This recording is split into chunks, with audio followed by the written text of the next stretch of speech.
What's up, y'all? Happy belated Halloween. We just setting into November 1st here, but we're still celebrating right here on the Havoc Hour with your host, as always, Mr. Wreak Havoc. Uh, this is part two of the Halloween franchise discussion that we have in here. If you missed part one, stop what you're doing right now and go check it out. Part one is up on YouTube and all streaming platforms that you can find this show on. But yeah, go check that out. We went through Halloween's 1 through 6. We're going to pick it up today where the section that I like to call the reboot/remake section, or the retcon section, if you will, starting with Halloween H2O. But of course, I have to introduce my panel here. As you've seen them on part one, of course, my Chicago Halloween horror movie aficionado, the Warden, Matt Ritter, host of the #1 wrestling podcast on Pornhub, wrestling podcast on Pornhub. And of course, my client, the host of the She Elite Showcase, the shaman of She Elite. What I do? Who am I? Well, I did I not say it? You said the Warden, and you said the #1 wrestling podcast on Pornhub. I thought I said the Warden, Matt Ritter. Who else am I? Oh my God. The patron saint of podcasting. The patron saint of podcasting. I totally forgot that last part. This is a new thing, so I have to get used to that. Oh man. Anywho's. Also, of course, is my client, host of the She Elite Showcase, the hostess with the mostest, the shaman of She Elite, the emancipated Miss Katie Kinzy, baby. How are we all doing this evening? I'm doing great. That's good. That's very good. Now that you acknowledge me. Jesus Christ. As your patron saint. Oh my God. Yeah. That one's growing on me. I have to adjust to that. How long am I gonna be the newly emancipated? It's been like newly. 2 months. I didn't say newly. I said emancipated. But do you no longer want to be emancipated? Would you like to go back? Hell no. Okay. Well. Plus, I'm the only one that says it. So I mean, you know, it's part of the gimmick. I started it, but I dropped it. Yeah. I let your advocate take that over. Yeah, I like to keep shit going for a while. At least until I feel like it's getting dead. I kind of miss her being the sun that revolves around 7 Earths that's seen through the glass door. Or the revolving door of podcasting, whatever the fuck it was you called her. That sounds kind of scandalous, by the way. If I'm doing, listen. If I'm doing it more frequently, I like to stick with like 2 or 3, just so I don't forget, because that gets to be really long, and unless I'm writing it out, then I'm gonna forget some shit along the way. None of us have gone to sleep, so in my opinion, it's still Halloween, and if it's still Halloween, you all should know she is also Katie Vick. Till this podcast is over. That's correct. Katie Vick is still in play. That's correct. That's correct. I think is it 12? Is it 12 on your time yet? Oh, it is. Yeah. If it's 1:10 for you, it's 12:10 for me. But again, Halloween doesn't end until we go to bed. Yeah. We can still skate. So that's cool. Listen, it was that or Katie Corbin, and you don't want Katie Corbin, so it's Katie Vick. Fair. Exactly. I hate both. So the idea that she's like, I would rather be Katie Vick than Katie Corbin, cracks me the fuck up. Damn, that's kind of crazy. That's really kind of crazy. If you know, you know. So on part one, we left off with the last movie rather of the Thorn trilogy, part 6, where we have a motive for Michael Myers and all of his actions thus far. So now we are getting into what is the first retcon of the entire franchise, which is Halloween H2O, which I happen to have taken a 180 on, but we're going to get to it. But for our synopsis, Mr. Ritter, if you would please. The sacred timeline has been disturbed. There is a variant version of Laurie Strode who not only did not have a daughter and then died, but had a son, became an alcoholic, and the headmaster of a prestigious prep school in like fucking California. LL Cool J's a security guard there because it was the 90s and he was out of work and needed shit to do. It is what it is. So basically, haunted by her past, she just kind of drinks herself into a stupor over Halloween while also fucking one of the teachers. Her son, who is Josh Hartnett, who is fucking that blonde chick from Dawson's Creek, is kind of a dumb fucking teenage kid who doesn't want to listen to his mom, and he's supposed to go on a field trip, but then he finds out all his friends are staying back, so his mom's not going to let him go, and then she's like, all right, you can go, but then he stays back, and then Michael shows up because apparently he was still alive after being blown up in part 2. We're not sure how. He had stolen a muscle car that he got from Marion Chambers' house when he went to go check on where Dr. Loomis was. We find out Loomis is dead. He goes through all the work, ends up killing fucking Robin from the Dark Knight trilogy and his friend, and then the nurse just murks all 3 of them. Finds out where Laurie is because apparently Dr. Loomis just left that information laying around, easy to find, her new name and all that shit. Drives to California, has to switch cars along the way, and then starts murdering people in the school because, again, we have a reason. Michael killed his older sister Judith when she was 17. Then he came after Laurie when Laurie was 17. And now Josh Hartnett just turned 17, even though he's probably like 30 when he played this role, because that's how Hollywood does shit. Yeah. Go look up how old Josh, while I'm finishing the synopsis, look up how old Josh Hartnett would have been in 1998. Yeah. So anyway, Laurie grows some balls, decides to confront the face of fear because, Dawson's Creek chick and Josh Hartnett are now being attacked by Michael Myers and running away. She accidentally shoots LL Cool J. Accidentally. Yeah. And then in the end, Michael gets put into an ambulance. Laurie steals the ambulance, drives it off a fucking cliff, gets out of the ambulance. Michael is pinned underneath a tree, and she cuts his fucking head off. How old was Josh Hartnett in 1998? 20 years old. Oh, shit. Okay, really? fine. He was born in 78. Wow. So he was born the year that this movie came out, but he's playing a 17-year-old. So neither here nor there. Yes, that is Halloween H2O. He almost looks bald. He does. Oh, we'll talk masks here in a second. Yeah. Before we get there, what are our thrills from H2O, Miss Bebe? Oh, he doesn't say I have to start always. The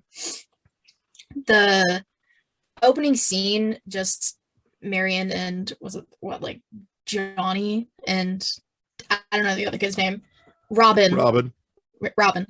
The hockey skate kill, great. I like Ronnie, LL Cool J. He's a good character in this whole movie. One of the main things about this movie that I actually like. Jana Lee, she's in the movie. The face-to-face through the door towards the end with Laurie on the other side and Michael, so they flip-flopped. And I kind of liked the straight, clean decapitation at the end.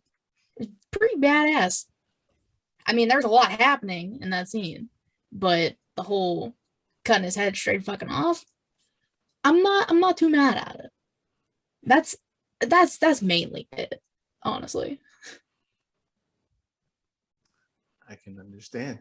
I can understand. I want to be clear. You have to go first because every time either of us goes first, you say that we said everything. So Okay. That's fair. Yeah, that is very true. That is very Fair. true. What you got, Mr. Ritter? Thrills. I enjoyed the murder of Joseph Gordon-Levitt and that whole scene in and of itself.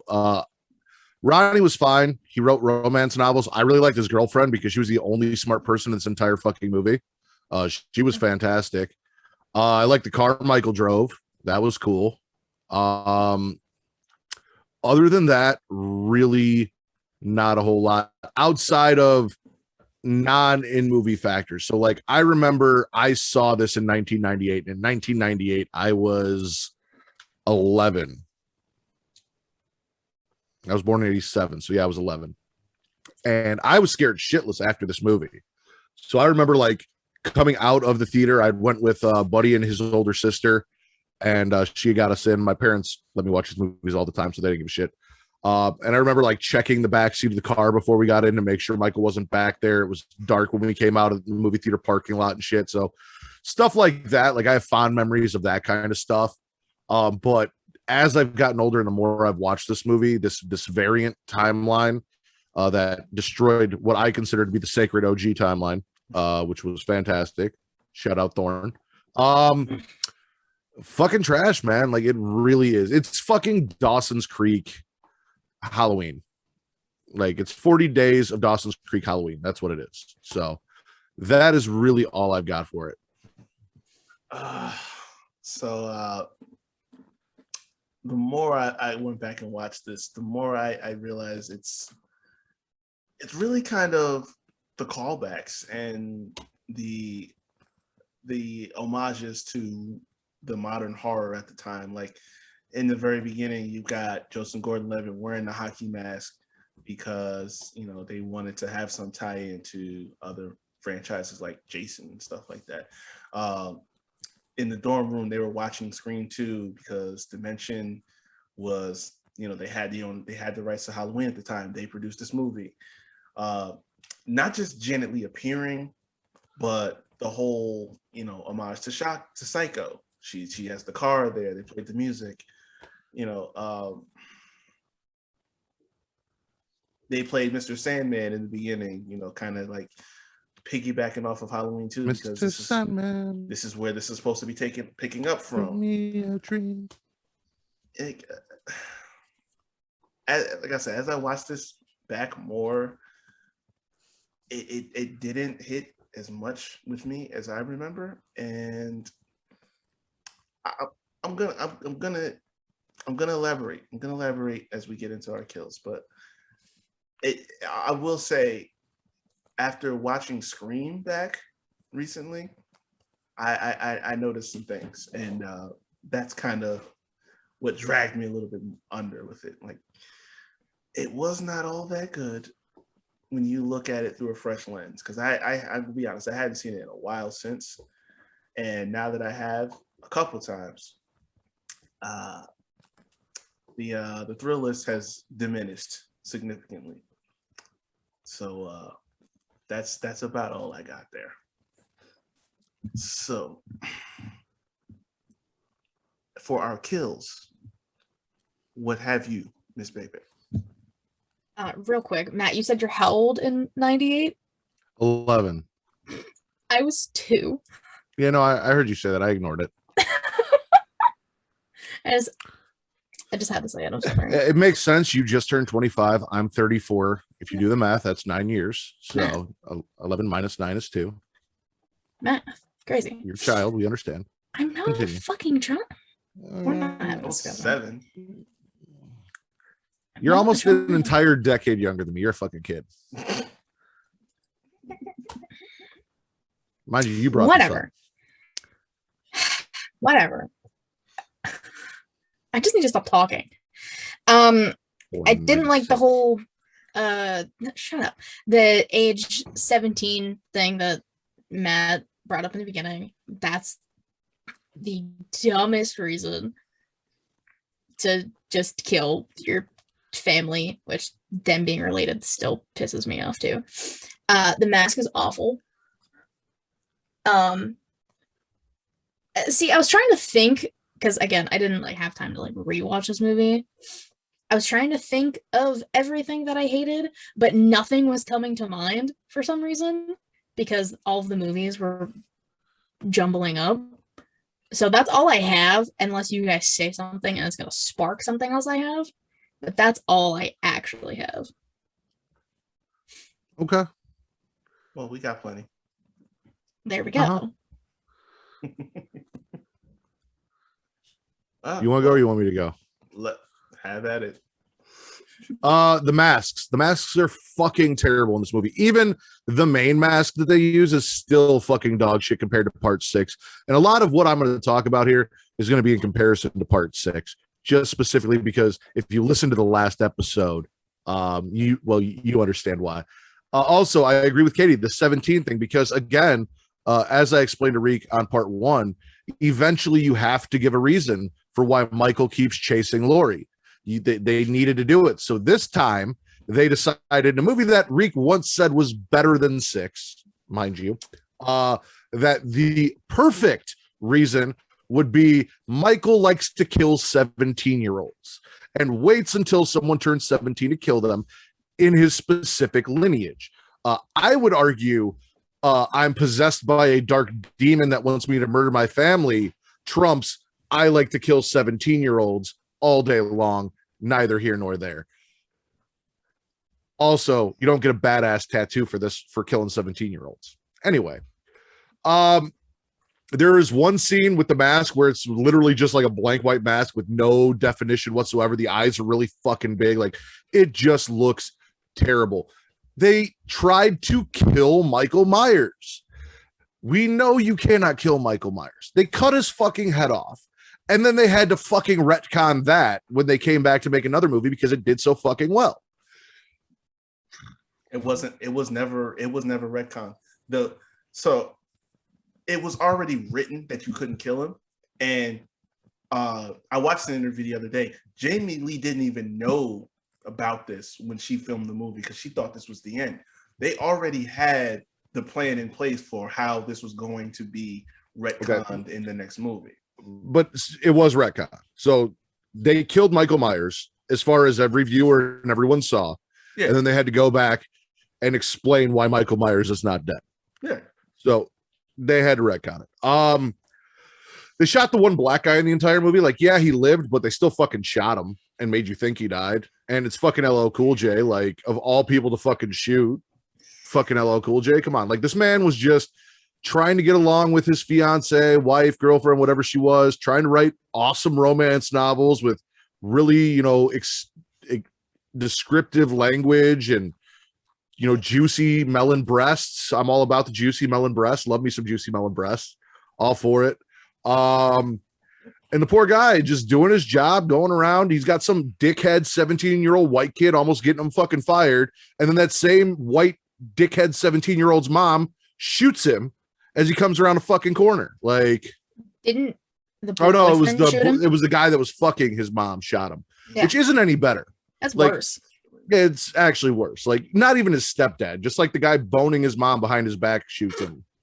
Like, like I said, the whole thing was very fucking 40 Days and 40 Nights. Josh Hartnett meets fucking Michelle Williams from fucking Dawson's Creek meets fucking Halloween.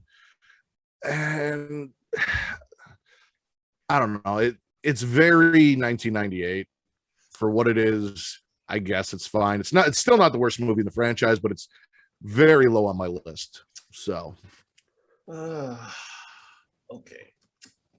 So, like I said, I went back and I watched this movie and then I watched Scream because they had like a nice little marathon going.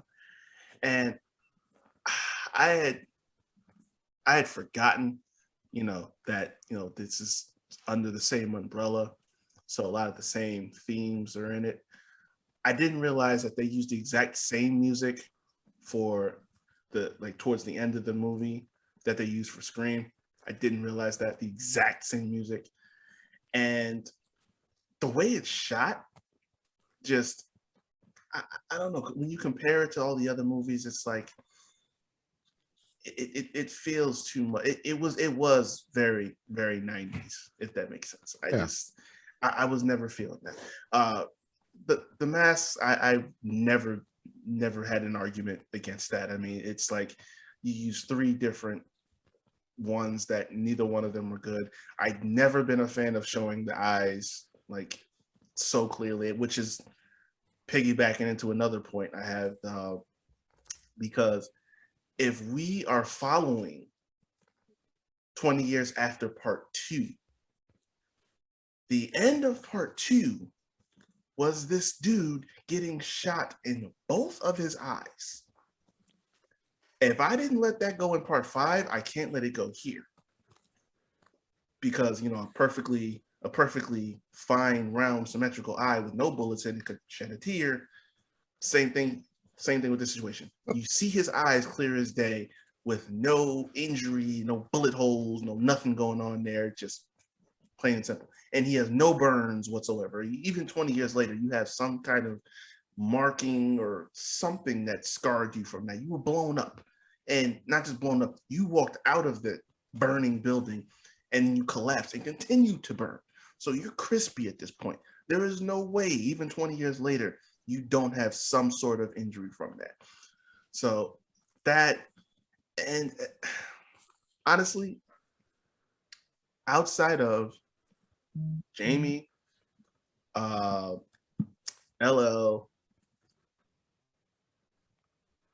that's kind of it.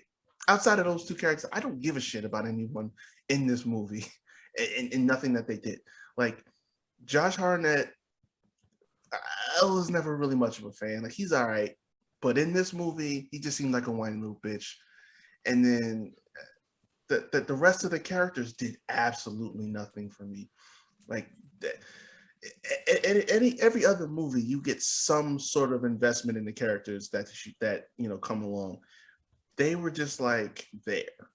Like, okay, this is his girlfriend, these are their friends, whatever, they're all hanging out. That's it. Like Alan Arkin's kid didn't even like he's just the counselor or whatever that's banging Lori on the side. Like, okay, you're like trying to be a shrink. You're trying to appeal to whatever she's got going on because you want to know so bad. None of that ever. No. He was not trying to be a shrink because he wanted to appeal. He was trying to be a shrink because he wanted to continue to get into her pants to make her think he cared. That's all that was going on there. I also completely forgot that they had Michael Myers cry. Yeah. So now I've officially adjusted 2 movies on my ranking system and moved this one down a spot because they had Michael Myers fucking cry. So yeah, and I've always hated that for the same reason, like because both of those movies technically follow in after 2, and if you get shot in both of your eyes, there's no way that your eye is going to look perfectly normal. That doesn't even bother, like that bothers me, but like that's not my issue with Michael Myers crying. The fact that Michael Myers is crying is my fucking issue with Michael Myers crying. If he hadn't been shot in both eyes and cried, I would have an issue with Michael Myers crying. I do not want my boogeyman, my possessed by a demon Michael Myers, crying. Go ahead. So, but as you said, he's possessed. But if this child is appealing to the humanity in him, trying to kind of break him free from that. We already talked about how trash 5 was, and 5 got my lowest rating so far. It got a D-. So, well, yeah, I don't listen. I'm not going to defend the movie again. Michael Myers shouldn't cry, plain and simple. But my Michael Myers is part 6, not part 5, and I made it very clear that part 5 fucked up the continuity and even brought down 6's score on the last one. Did I not? I gave 6 a B+ because 5 was so bad. And it was the lead-in. So I see what you're trying to do, but you're not going to get me because my fucking grading system is flawless. I'm just saying, if he is possessed and he's been possessed all that time, and this little child is appealing to his humanity and trying to see through to him through that possession, and that little bit of humanity comes out and causes some emotion. I mean, Not okay. It wasn't okay then. It's not okay now when it's a grown-ass woman appealing to his humanity. Because my Michael, part 6 Michael, there is no humanity. He's trying to murder a fucking baby. All right. There is no humanity left in that man. His goal is to murder a child. One that, depending on the continuity, is actually his own incest baby. So regardless, this man is trying to either murder his seed or just a relative that is a few days old. That's my Michael. No fucks given. Just reminding me why that movie, I just that's the producer's cut. Producer's cut is not technically continuity. Oh God. Yeah. What else did I have? I had something else. Yeah, I'm sorry I threw you off. No, it's cool. Because it wasn't anything big. Yeah, this just, I don't know, on a recent watch, it just was not. The end there. You're trying to basically convince me that even if this really is Michael, we don't realize at the time that this is not really Michael. This is someone else in that mask who, you know, is calling out for help. But you want us to believe, after everything that's happened, that Michael is suddenly having a moment of I don't know, humanity, like a remorse, whatever, reaching his hand out, trying to you know, show some sort of emotion to his sister now that he's in a helpless state. Like that's one thing I'm not accepting, because let's say that was really Michael and this was the end.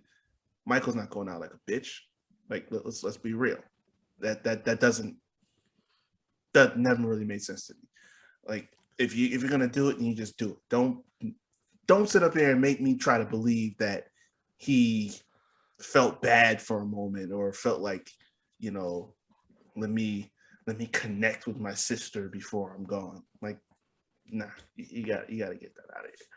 So yeah, I originally, beforehand, I hadn't seen it in a while, so I was defending it a lot more. I am not doing that anymore. This is definitely dropped on my totem pole, and yeah. Yeah,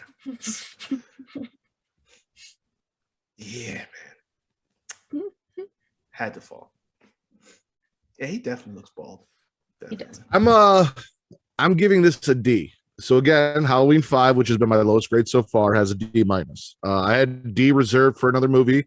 We'll get to it. That movie moved up a slot. This is now my D. So based on my grading system, there's one movie that I consider worse than 5, and there was a movie that I was gonna rank lower, no longer lower. So 5 was a D minus. This is a D.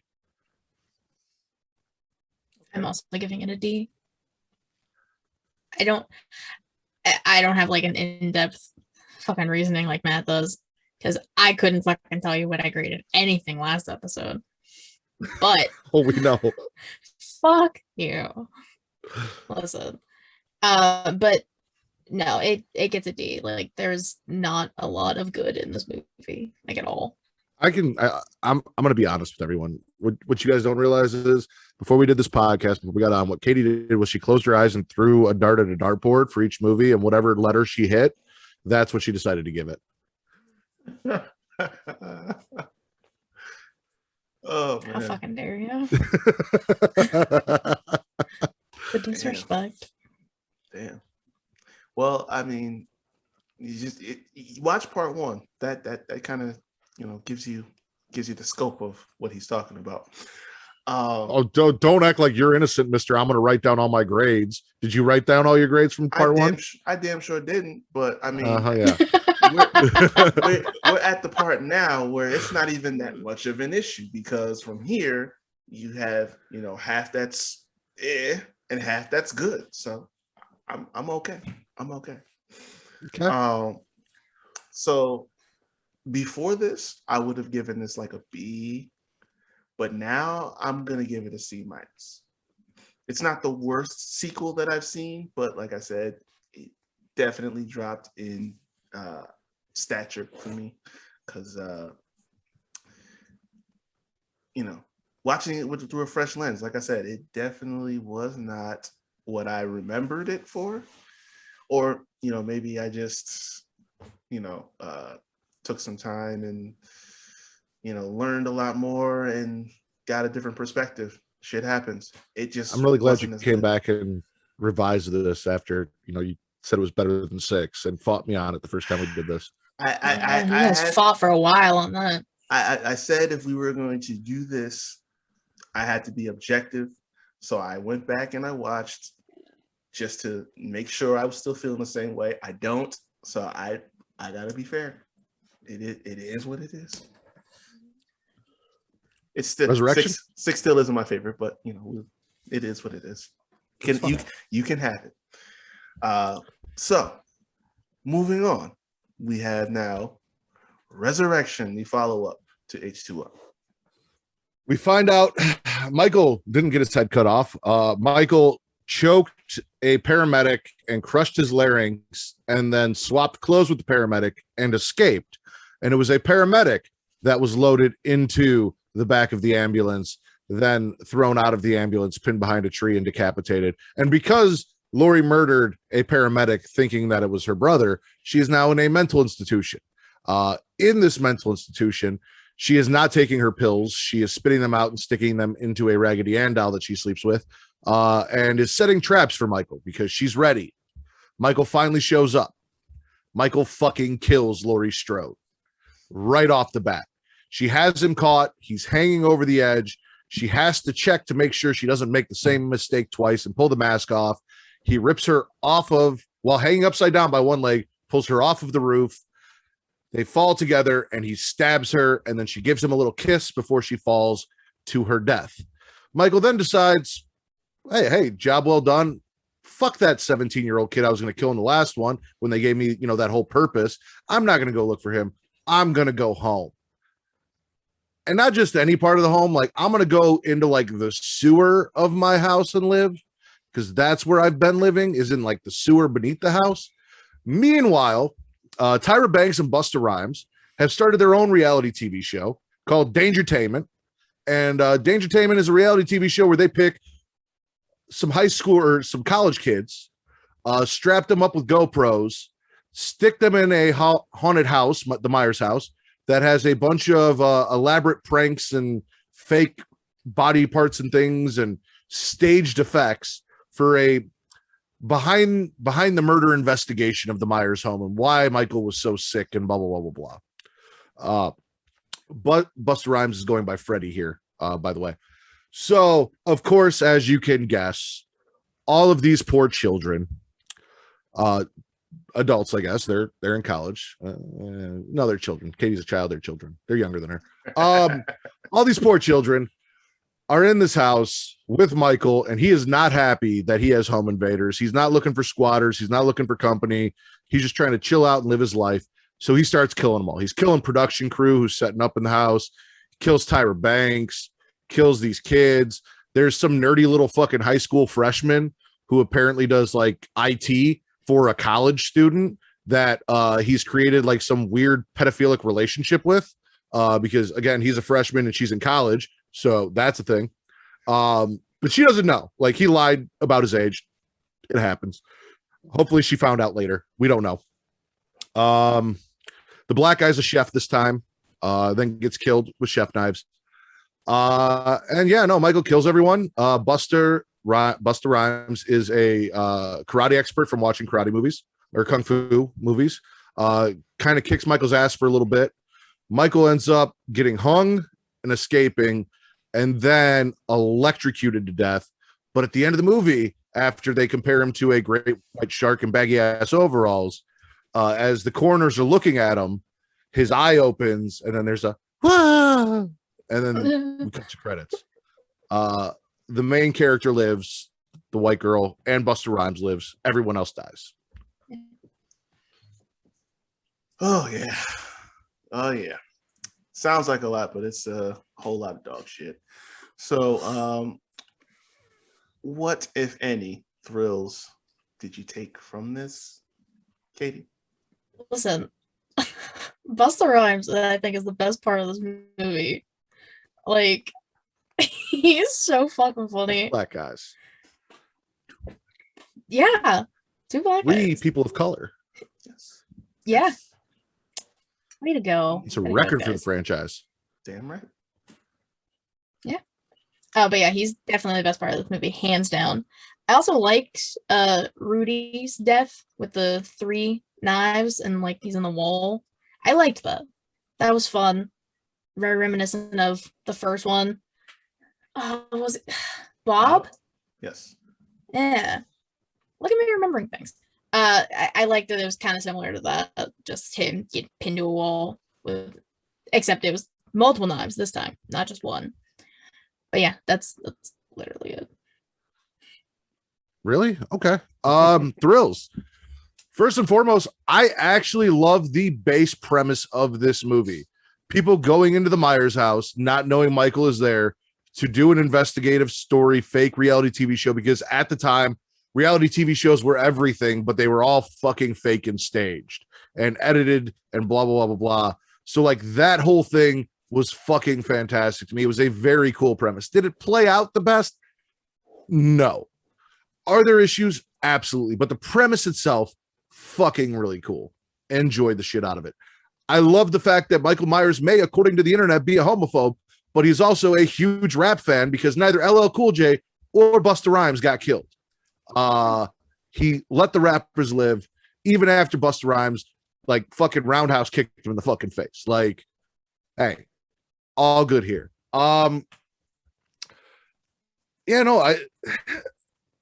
After looking at H2O and talking about H2O, I moved this up above H2O on my rankings because there's comedy here that I really enjoy. There is a scene where everyone's dead and Busta Rhymes is hiding in the shadows, and Sarah is her name? Is it Sarah? Yeah. Sarah is walking by, and Busta Rhymes grabs her and pulls her into the dark, and he goes, "Shh, everybody's dead. We got to get the fuck out of here." It's one of my favorite parts of the entire movie. That and him watching kung fu movies in the fucking hotel room before they actually go to the house, and he talked about Wai Chung Lee and how he loves Wai Chung Lee and how he fucking Jedi mind tricked her to stay and blah blah blah. Like, there's a lot of really good shit here with Freddy. I enjoy Freddy a lot. Him talking shit to Michael Myers, dressed as Michael Myers, was fun. It wasn't. Do I have an issue with him talking to Michael the way he did, not getting stabbed in the face? Absolutely. But at least that part was fun. It's not like watching Michael cry. That's not fucking fun. This was fucking fun. So, yeah. And there were great. He decapitated a chick with a fucking butcher knife, which is not easy to do. The kill on Rudy was great. Titties. We haven't had titties in I don't remember how long. We got college titties. So boobies made a comeback because there were no boobies in the last movie. There was boobies in 6. I don't think there were any boobies in 5 or 4. So No. Almost, but no. yeah. Yeah, no, dude. Tyra Banks is here, and he fucking murders Tyra Banks. And Tyra Banks was huge in 2000. And so I couldn't like fucking stand her. So this was so refreshing to me. You got I enjoyed the fucking chainsaw scene, which was kind of reminiscent of part 2 Friday the 13th, where she's revving the chainsaw, and then as she goes to hit him, the chainsaw dies and she just fucking throws it at him. Like, that was great. Like, I actually enjoy more about this movie than I do H2O. I'm not gonna lie. It's not great, and we'll talk about the kills, but for thrills, a lot more than I think Rick expected. It definitely is. Yeah, I was not expecting that. But shit. I guess the more I think about it, obviously Buster did it for me. I was never gonna even sit through the entirety of this movie if he didn't survive. But also Rudy. I just loved his character. I mean, like, it was just that witty just the entire time. It's like, oh, I mean, you talking about how, Michael had a bad diet, like, talking about, yeah, you have a poor diet. Next thing you know, you're cutting up bodies in your bathtub or whatever the fuck he was talking about. Like, that shit was funny. I even like in the beginning, the guy that he goes to in the hospital after he kills Laurie, he's like the horror movie equivalent of Calendar Man from Batman. It's like he knows everyone's biography and backstory and all this other shit. That I thought was pretty dope. Like, he basically looking at Michael like he's a fan, and then he just gives him like the biggest possible trophy he could have. The concept, the first time like I saw previews for this movie, the concept was appealing because it was so new and because it was like really getting to be popular. Doesn't mean I necessarily enjoyed it, but no, like, thinking about where we are now, it was definitely forward thinking. So that was a pretty dope thing. Like, it's something new, because at this stage in the game, after all these movies, it's like, what else can you possibly do? And they elected to not send Michael to space, but they instead brought webcams into his home. So, I mean, that's something. Which was never done before. Like, I think this was even before Paranormal Activity when they did that kind of version of found footage. Now, Blair Witch might have been out, so found footage existed. And this isn't really found footage, but like, you've never seen this before. So like, they didn't go the obvious route of like Back to the Hood or to space, like doing something corny. Like, they fucking said, all right, we'll stick with the Myers house, put fucking cameras in there, we'll do something new. And it absolutely could have been done better, but it didn't. The one thing I will say, even though I'm still not much higher on it than I was before, it didn't turn into a parody, if that makes sense. Like, that's where I would have drawn the line. But I mean, like, the part where, Freddy's dressed up like Michael and they had that dialogue and stuff like that, I didn't think I would like it the first time I saw it, and I'm just looking at it like, he just walked away from that shit. Like, he just took all of that from him and just turned around and walked away. I kind of like that. Like, I can't be mad at it, because I mean, what the fuck? You gonna kill Busta Rhymes? Now I'm gonna be mad. Like, no, fuck that. You take a walk, and he killed. And Tyler. I mean, he did beat up Buster later. Like, he gave Buster the ass whooping he deserved later. He stabbed him in the shoulder, threw him around. He fucked him up later for treat him that way. So it was coming. It just wasn't coming right now because he had other priorities. Yeah. He had other people to kill. Yeah. So I mean, I have a couple. I'm not totally off about it, but there's something. So what are the kills? I mean, it's mainly the characters in this movie are just garbage. I mean, we've spoke so highly of Busta Rhymes. Again, the best part of the movie. Like, his character, and I can't really even say Sarah. Like, she's okay. She's an okay final girl. She's all right, but everyone else is kind of just there. No, nothing really, to me at least. I don't know. The weird relationship, like Matt brought it up, with Sarah and Miles, didn't like that. That was kind of weird. Not a fan. I mean, what? But because he said it before, it's like he didn't disclose what his real age was. It's like we've seen this before in like movies and stuff like that, and TV shows. Like, it's a younger guy, he's crushing on an older girl, and but we didn't see where it goes. So yeah, that's true. We really didn't. She just thanks him at the end. Yeah, there is an alternate ending where he actually shows up. I think that's what it was. Yeah, he showed up at the end. What? and I think he kind of tells her that he's not really in college. I have to watch it back, but he definitely shows up in the alternate ending. You got to watch deleted scenes. You don't watch deleted scenes? Yeah. And no, I didn't Oh, dude. watch deleted scenes. Deleted scenes are so much fun. They are. They totally. I was just trying to watch these fucking movies. One of the deleted scenes is Tyra getting killed, which again. Oh wait, really?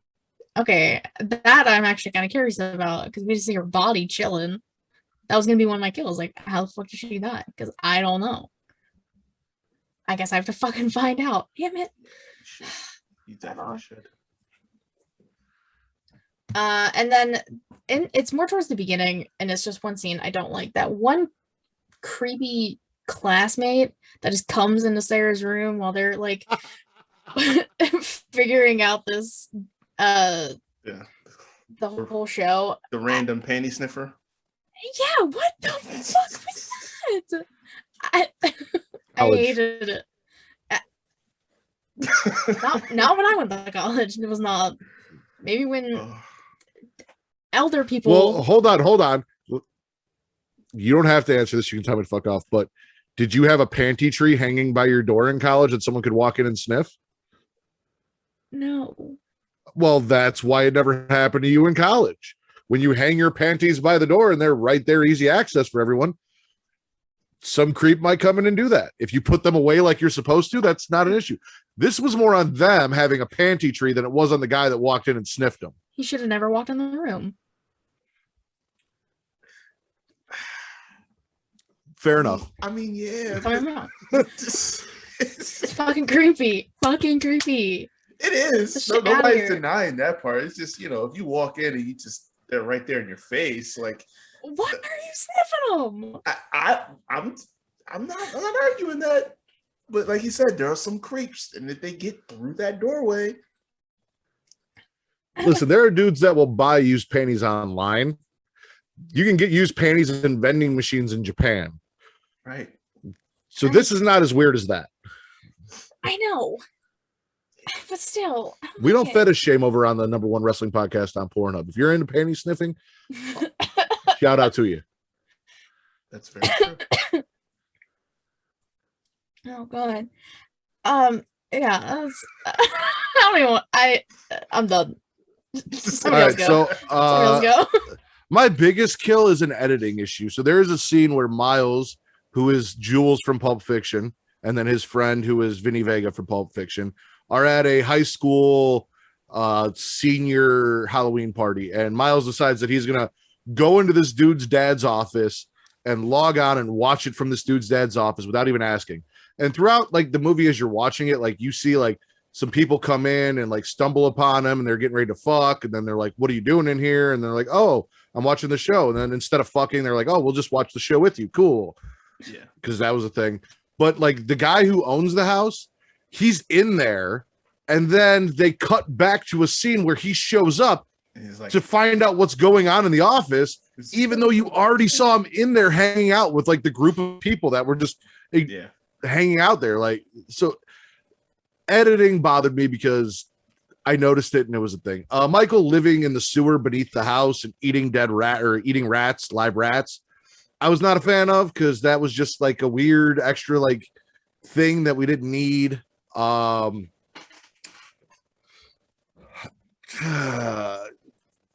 cheesiness of the way they executed this whole thing. I will say, I didn't mention, I do love Katie Sackhoff as Jen, and I love Jen's character. Jen was fantastic. So, but like the creepy pervert who's trying to get her to show her tits all the time, who ends up dying, that was unnecessary.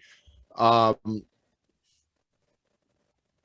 I mean, it was just, there was a lot of good, funny, kind of charming shit about this movie, but there's also a lot of like, this could have, if you had executed this movie properly, it would have been so much better. Like, you didn't need the IT guy guiding her through the house who's in high school. Like, that was a weird addition. He was never in danger. Like, I don't understand why it couldn't have been like someone her own age in college that she was friends with who was watching, why it had to be some weird nerd high school freshman. Like, that was a whole weird thing.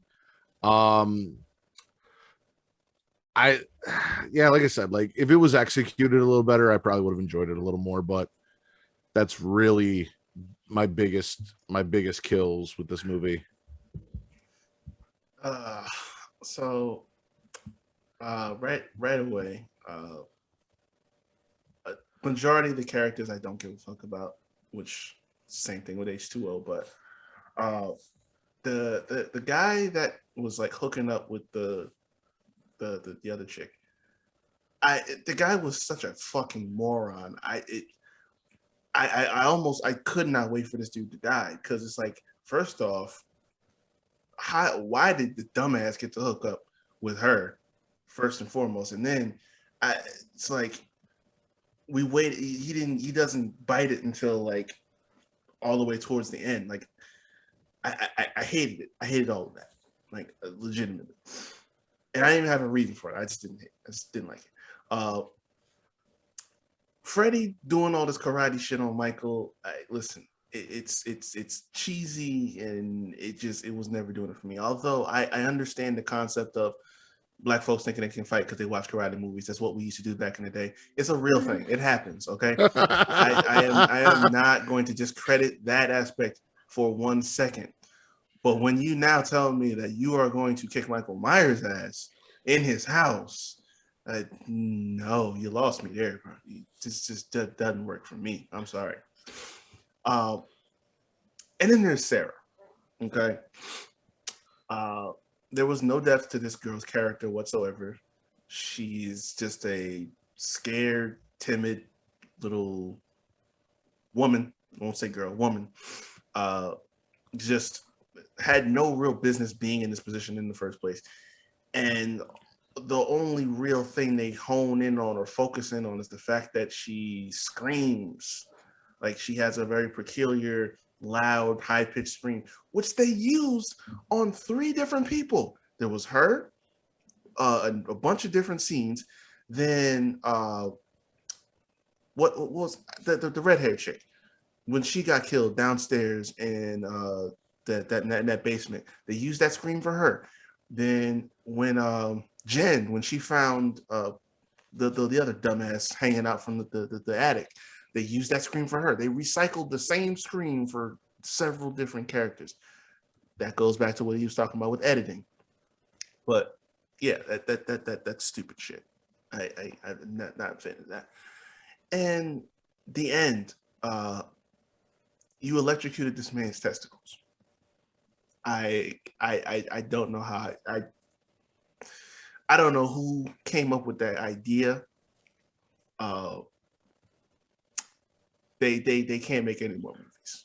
Whoever came up with that idea, I'm not. And to piggyback off of that, Michael, and that's the first time you hear him make any kind of noise or speak. I get that in that situation, like if anyone else gets their nuts electrocuted, they're gonna make a noise too.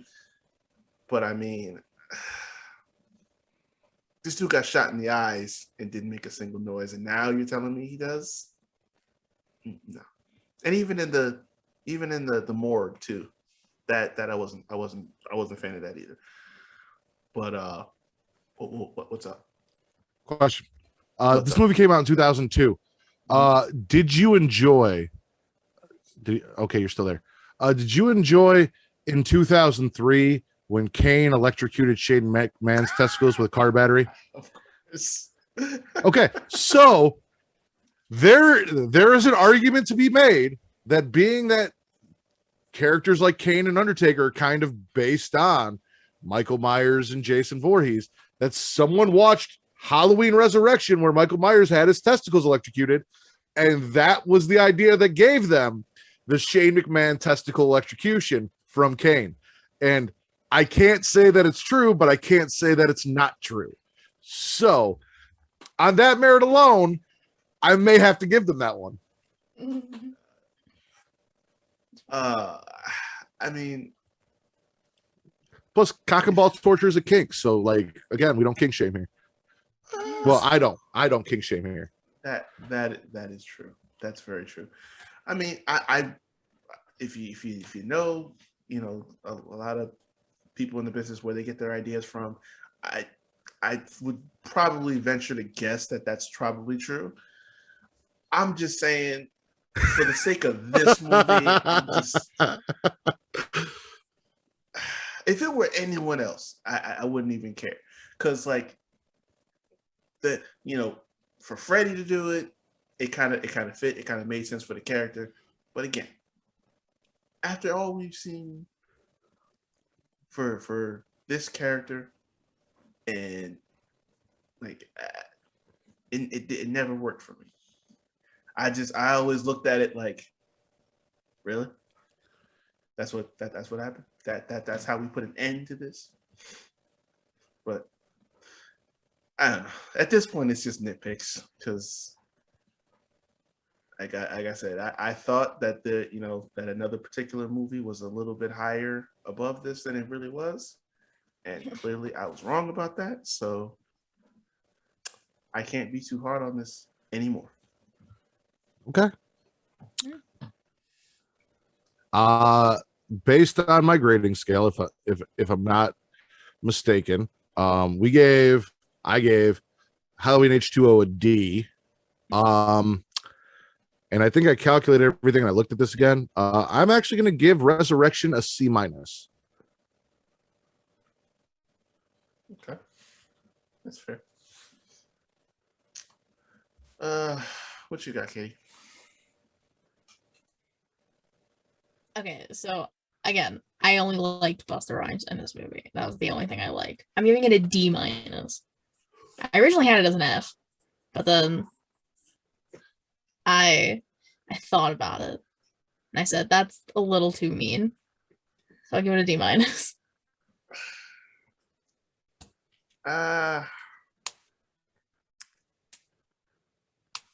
gonna give it a D+. It's just underneath H2O, but I can say that there was not as much that it wasn't that much below H2O as I originally thought. So I'm going to be fair because I used to criticize it. Didn't you give H2O a D, or did you give that a C-? I gave it a C-. Yeah. Okay, we gave it a D. Okay. Yeah, I used to criticize Resurrection to high hell on a regular basis, and not even looking at it next to H2O like I should have. But yeah, it is what it is. So I don't know how long we've been recording, or if you can tell if you know how long we've been actually recording this episode. Are we looking like we're on pace to do the Rob Zombie movies? Do you want to do those last and do 2018 and 21 first? How you want to do that? So I think we were like just under an hour, or just about to hit an hour.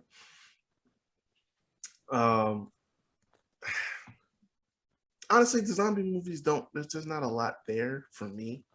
I don't know about you guys. Okay. But we can run through them really quick. Yeah, because we don't really need to do a synopsis. It's Rob Zombie's version of Halloween. So he gave Michael a really fucked up backstory where he was treated like shit. And the reason he gave Michael Myers for killing was he killed all of the people that treated him like shit. And his entire goal through the movie was to bring his baby sister back home to where he grew up after he broke out and reunite his family, because only his baby sister and his mom were the people that were nice to him. Everyone else was mean to him. And he grew up to be a big, giant, angry person who killed everyone that was mean to him, except for Danny Trejo. Danny Trejo was nice to him, and he killed him anyway because Danny tried to escape him or stop him from escaping. But yeah, it's other than that, it's like the white trash version of the original Halloween. It's GCW Halloween. Like, yeah, that's about as appropriate an analogy as I've heard. Do you have any thrills or kills from this, Katie? Oh God.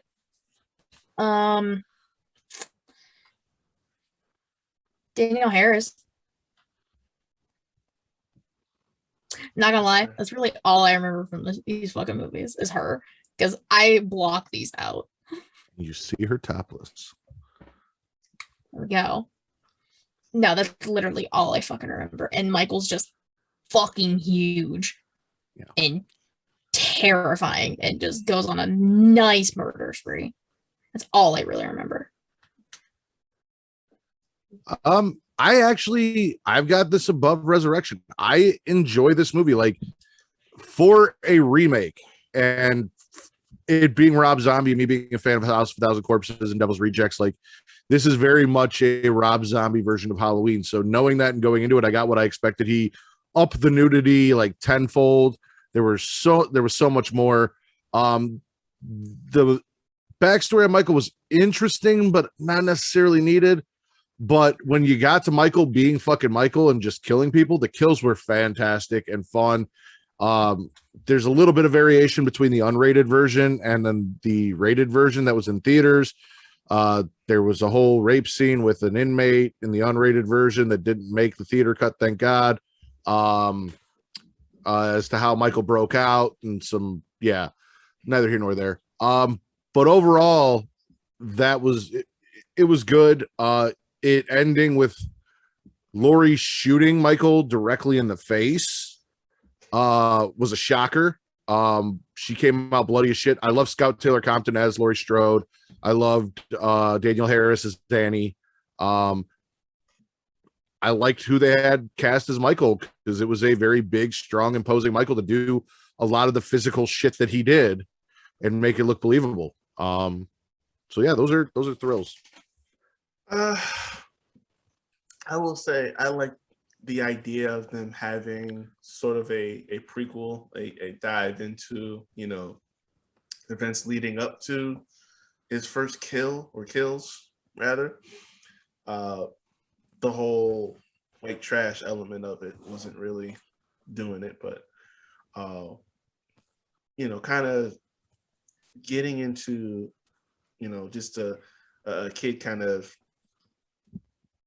being on the edge between, good and evil and like teetering over the edge at some point, and there being like some actual realistic, reasoning for it. That I could, even though I was never crazy about the movie, I could appreciate that. It was always good to see Daniel Harris back. After all, the bullshit that happened, with Six and stuff like that. Just having her back at some point was good. Brad Dourif as Sheriff Brackett, which, as we'll get into too, is like the one thing that I connected to with him that I did like from the movie, because he kills it as that performance. And of course, if your movies, of course, he voices the infamous Charles Lee Ray, also known as Chucky. So that's always a plus if you have that. Malcolm McDowell as Loomis in the first movie, I was cool with. Only the first movie. I liked a bigger and more imposing Michael Myers. I prefer him as he is there in the picture. I prefer him that way, simplistic, just normal stature, walks normal, all that good shit. But I can see where that would be. I could see where that shit would be terrifying, where a guy's almost 7 foot tall and he just so happens to be Michael Myers. I get it. That would work for me. But yeah, from there, just, once you get past, the first, 45 minutes, it just becomes a shot-for-shot remake. And for what Rob Zombie to be with his movies, like you said, House of a Thousand Corpses, Devil's Rejects, if you've seen those movies, you know what to expect there. So by that logic, it wasn't terrible. After going back and watching back, it was like,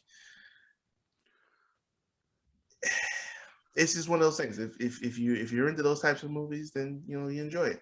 I actually, the first version I saw was the unrated version, so I seen all of that shit, and I was just like, well, I mean, I guess again, that's his style of movie making, so you know what he's bringing to it, I guess. But Yeah, no, the original theatrical version was much more House of a Thousand Corpses, and the unrated version was much more Devil's Rejects. yeah, yeah, You go from killing security guards on your way out to that other thing. So yeah. yeah, yeah. But I mean, it definitely head and shoulders better than the sequel. I'll tell you that. What do you got for kills, Katie? Again, I don't remember anything about this movie. Okay. All right. That's a good thing. That is a very good thing. I didn't like the idea that Michael was like made masks and hung masks in his room and wore that orange mask when he broke out. Like the whole mask thing bothered me. I didn't like Malcolm McDowell's Dr. Loomis. I have a very specific love for Dr. Loomis. And my Dr. Loomis is a short, bald man in a brown overcoat and a suit, not some weird British dude with hair and a fucking attitude. I didn't like that Dr. Loomis was played as like some cocky son of a bitch, fucking trying to write a best-selling novel and get famous off Michael. I like that he actually gave a shit and wanted to stop the monster. So I didn't like Rob Zombie's portrayal of or the idea he had for how he did Dr. Loomis. I was not a fan of that at all. The Mask with Michael. I'm not a fan of the idea. Like I understand it and it kind of makes sense, but Michael not trying to kill Lori, but trying to steal her back and bring her home, and then like showing her the picture of her as a baby, but she doesn't know what's going on or that that's her brother or anything. And like then she hits him, and then it's like, all right, now you stab me, now you got to die too. But like him like trying to reunite his family with his ghost mom, like I didn't enjoy that. That wasn't doing it for me either. So those are my biggest kills right there. Oh man, the whole family dynamic was just. I know that you know that's kind of his style with a lot of his movies, but it's just so shitty. Like, okay, the mom is not carefree, but like it's like she just does enough to get by for these kids, and She's a stripper. What it is. Yeah, yeah. Though she strips at the Red Rabbit, and I forgot about this because we didn't do it last time. The Rabbit in Red is where she strips, and these are actual, like not actual matches, but these are matches, a matchbook replica of the matches that Dr. Loomis finds in the first original Halloween. So that continuity and the fact that it's a strip club and then she's stripping there, I'll give him that. Yeah, it's like little stuff like that is dope. But yeah, I just like that, and the sisters a bitch, the stepdad's a drunk fucking asshole, like, and all the kids is in school, you know, fucking with him because they see that his mom's a stripper. It's like, and his sister's a whore. Yeah. Oh yeah, that too. But yeah, like it's like you had to create all the worst possible circumstances for this shit to happen. You know, I liked Lori with Scout Taylor Compton, although I know it's going to be different. I feel like it wasn't quite. I don't know. It didn't quite capture the same spirit to me. Like, you know, Lori in the original is, we know she's the shy type there, but ultimately when it comes time to go, she's that final girl and she's resilient and everything like that. In this one, it's like she's fucking clueless, but she still manages to survive. Like, okay, I'm all right with that, I guess. Um, it I don't understand this thing why every fucking woman in the movie has to be topless. It's like That is not true. well, majority of them. Michael's mother was not topless. None of the nurse that Michael killed didn't get topless. The female security guard never got topless. Lori never got topless. Well, of course not. Not every woman in this show got topless. I'm just saying. There were actually more women fully clothed that, like, Lori's mom never got topless. Like, there were more fully clothed women in the show than there were topless women in the show. And there were a lot of topless women in the show. Movie, whatever. Listen. I'm certainly not going to advocate for not seeing boobies. I'm just it's a theme throughout these movies. So I'm just like, I don't know. That's a nitpick. I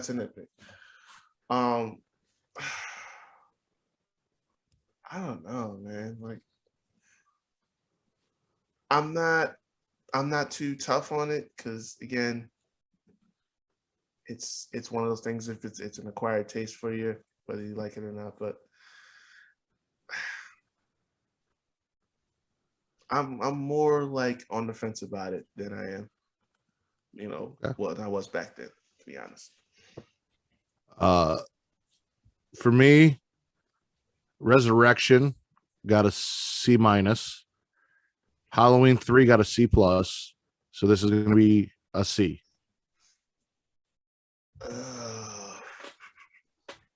I'm not gonna give the Rob Zombie ones a grade because I don't remember a lot about them. So Okay. I'll set these ones out. Okay. To be fair. I will give it a C as well. Like I was never I'll say I was never taken out of the movie, so that's a plus. This next one should go quick. Halloween H2. Halloween 2.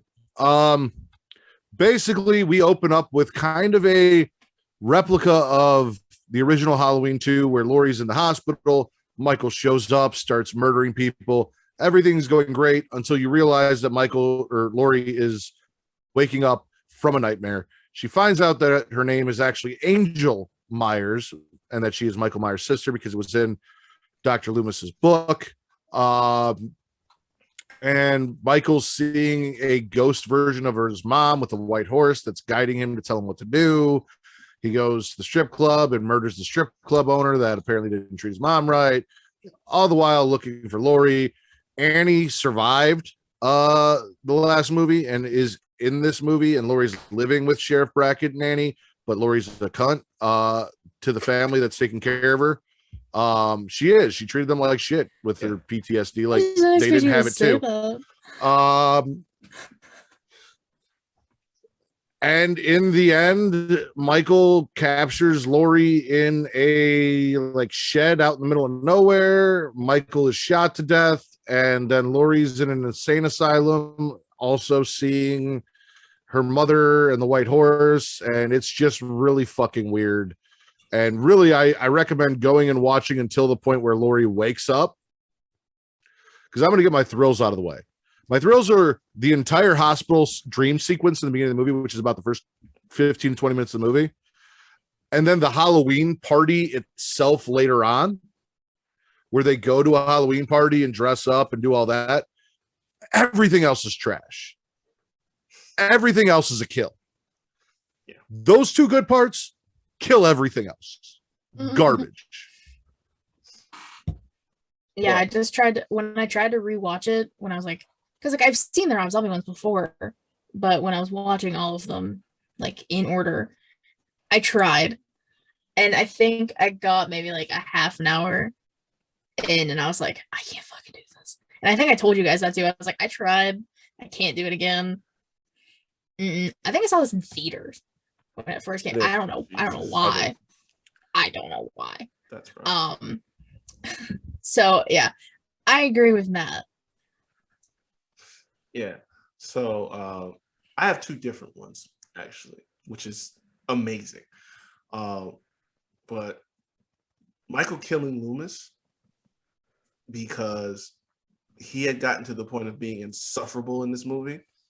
So I was actually hoping he would die. But the way he killed him was just so beyond what I thought was going to be. Like, he cut this fucking dude up so bad. Like, you see bits of his brain coming out. Like, that was rough. But the biggest one for me, once again, like I said before, Sheriff Brackett and that performance he gives when he finds Annie dead in that bathroom, and it's like they just captured that emotion from him. It was so believable. It's like you could tell, like you can believe that this dude really just lost his child. And then they show like I think it's in the unrated version, they show like footage and stuff of Daniel Harris's little girl to kind of play into it a little bit. Like all of that was captured in that scene was just, you felt it. And if you were a fan of Daniel Harris from the movies from before, it's like a nice little cameo, so to speak. So that was cool. That was really awesome. But outside of that, I got nothing positive to say about this fucking movie. Like Kill everything. I like the first couple minutes of it in the hospital scene, stuff like that, because obviously the parallel to the original to Halloween 2, but listen, hobo Michael grunting and screaming and all this other shit, garbage, all of that shit. And this movie gets my F. This is the worst movie in the franchise, in my opinion. There's nothing worse than this. So yeah, flat F. Oh yeah, I give it an F minus. Fuck it. Like, that shit was terrible. You agree? I said I wasn't grading these ones. Oh yeah, that's right. That's right. I still feel like you just give it an F because fuck. I was going to say, but... give it F out of solidarity. F. F. Now we can get back to something worth talking about. And in 2018, we went back to basics. We cut out everything from the original onward. You're killing my whole thing. I'm sorry, but I'm not sorry. So in our new and current timeline, the original takes place, followed by this next movie that we're about to talk about, which is ironically titled Halloween. In this variant timeline, Laurie is not Michael's sister.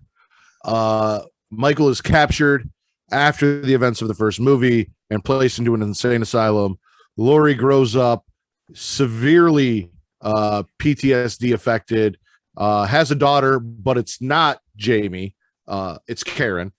Karen also has a kid. It's basically almost 40 years later before Michael escapes. There's a couple podcasters that kind of go and stir Michael up right before he's about to get transferred, which may or may not have led to him hulking out and escaping, causing the bus to crash, getting out, and then heading home to Haddonfield. He has a crazy doctor named Sartain who picked up after Loomis, who is kind of a douchebag. Laurie's got a granddaughter who is kind of the primary focus of this movie outside of Laurie. Laurie has also turned her house into like rated R Home Alone, like death trap, just waiting for Michael to come back so that she can trap him, burn him, kill him, do all sorts of shit, which is what we see. Michael goes on a fucking rampage. You get homages to so many other movies in the franchise with scenes and kills and just little bits and pieces here or there as Michael works his way to being brought to Laurie's home, where he then goes after Laurie. He is then trapped in the basement eventually after some great scenes that I'm sure we'll get more in depth about. And then the basement is set on fire as Laurie, her daughter, and her granddaughter stand outside and watch the place burn. All right. So, what are the thrills? Callbacks. You kind of brought it up. The bathroom scene, which was kind of like H2O, except he actually murdered people in this one. And that was awesome. And then there's also one, I don't remember where it is in the movie. I think it's more towards the beginning, where Allison's in class and Lori's outside the window. Yep. So I liked that. Lori just being this badass, rigging her house. Listen, Lori's a gangster. Case in point. I love it. I love Hawkins, which I still don't understand how he survives, but we'll get to that, I guess. Love him. Julian, the little kid that Vicky's babysitting, gold. I love that kid so much. Michael, like you said, brutal as all hell, goes on a nice rampage. Like, I don't know if I like this one or like Halloween Kills Michael more. I love them both because they're just both so vicious and terrifying. And then the whole ending with like everything at the house, Karen going, gotcha, shoots him. Great. Loved that. There's, as I say, there's not a whole lot I didn't like about this movie. Those are like the main points I really liked. For me, it's gonna, as you mentioned, callback. So not only in the scene with the bathroom at the gas station do you have the callback to that bathroom scene in H2O, but done a little different, but also the mechanic that he kills and strips is just like he did in 4 when Loomis came looking for him at the mechanic shop in 4. The whole where Michael gets into Haddonfield and he's going through the houses, he kills similarly and kind of the same people that he does in Halloween 2 after everything, where he's going through the houses and he's hurt and he's killing people. He slashes the young girl's throat looking out the window and kills the old lady. So you have that homage as well. There's a fantastic reversed original scene at the end where Laurie's the one that falls off the balcony and then Michael looks down and she's disappeared and gone. Fucking love that. The flashlight in the head of the 2 cops to make like the jack-o'-lantern light up. Fucking awesome kill. One of my favorite kills. The reveal that Sartain is not Dr. Loomis. He's actually just a fucking psycho, and he stabs and runs over Hawkins in a car trying to escape. I love, like you said, the whole thing with Karen, where Karen's like, Mom, I can't do it. And then Michael steps into frame. She's like, gotcha, and fucking shoots him. And then Laurie comes like Michael out of the shadows from behind and hits Michael and knocks him down the stairs. I really enjoy Allison in this movie for everything she does. She's a great character. You know, she's concerned about her grandmother and her grandmother's drinking and her grandmother's solitude and everything like that. No one really understands it, even though Laurie tried to prepare. The fucking house, like the fucking locks on the door, like everything. I so want an island that I can push a button and swings out of the way and it's got like a little passageway in the floor in the basement, like hidden. That's fucking great. Love that. I love a lot about this fucking movie. I really, really do. It's really fantastic. And I talked about it before. It is interchangeable for me with Halloween 2 as to what is my number 2 and my number 3. Those two are both right there as number 2 or number 3. It could go either way at any moment. So it's the original, and then it's either this or 2. They're basically right on the same level. It's A and B for me. So off the top of my head, 4 thrills without taking everything Sarika has stuff to talk about. Yeah, that. I mean, y'all took most of it, to be honest. I mean, wow, yeah, how does it feel? Well, I mean, there's still some stuff, but like they literally had a callback to every single movie. I'm still trying to figure out which one they did for 6, but they made a callback to every single movie. Like that scene that you were talking about in school where Allison's looking out the window and she sees Laurie. There's another part of that a lot of people don't catch. The teacher who's talking is Linda from the original movie. Is PJ Souls. She was the teacher. You don't see her, but you hear her voice. So that whole thing is an homage to the original. You have like the lady who was dressed up like the woman from part 2 in the very beginning, she gets killed off screen and stuff like that. That whole one take is a thrill for me, because that literally start from that point and they follow him for a whole, I think it's like 2.5 minutes straight with no cuts. That's fucking beautiful. You see the masks from part 3. That's another one. The whole gas station scene is an homage to part 4.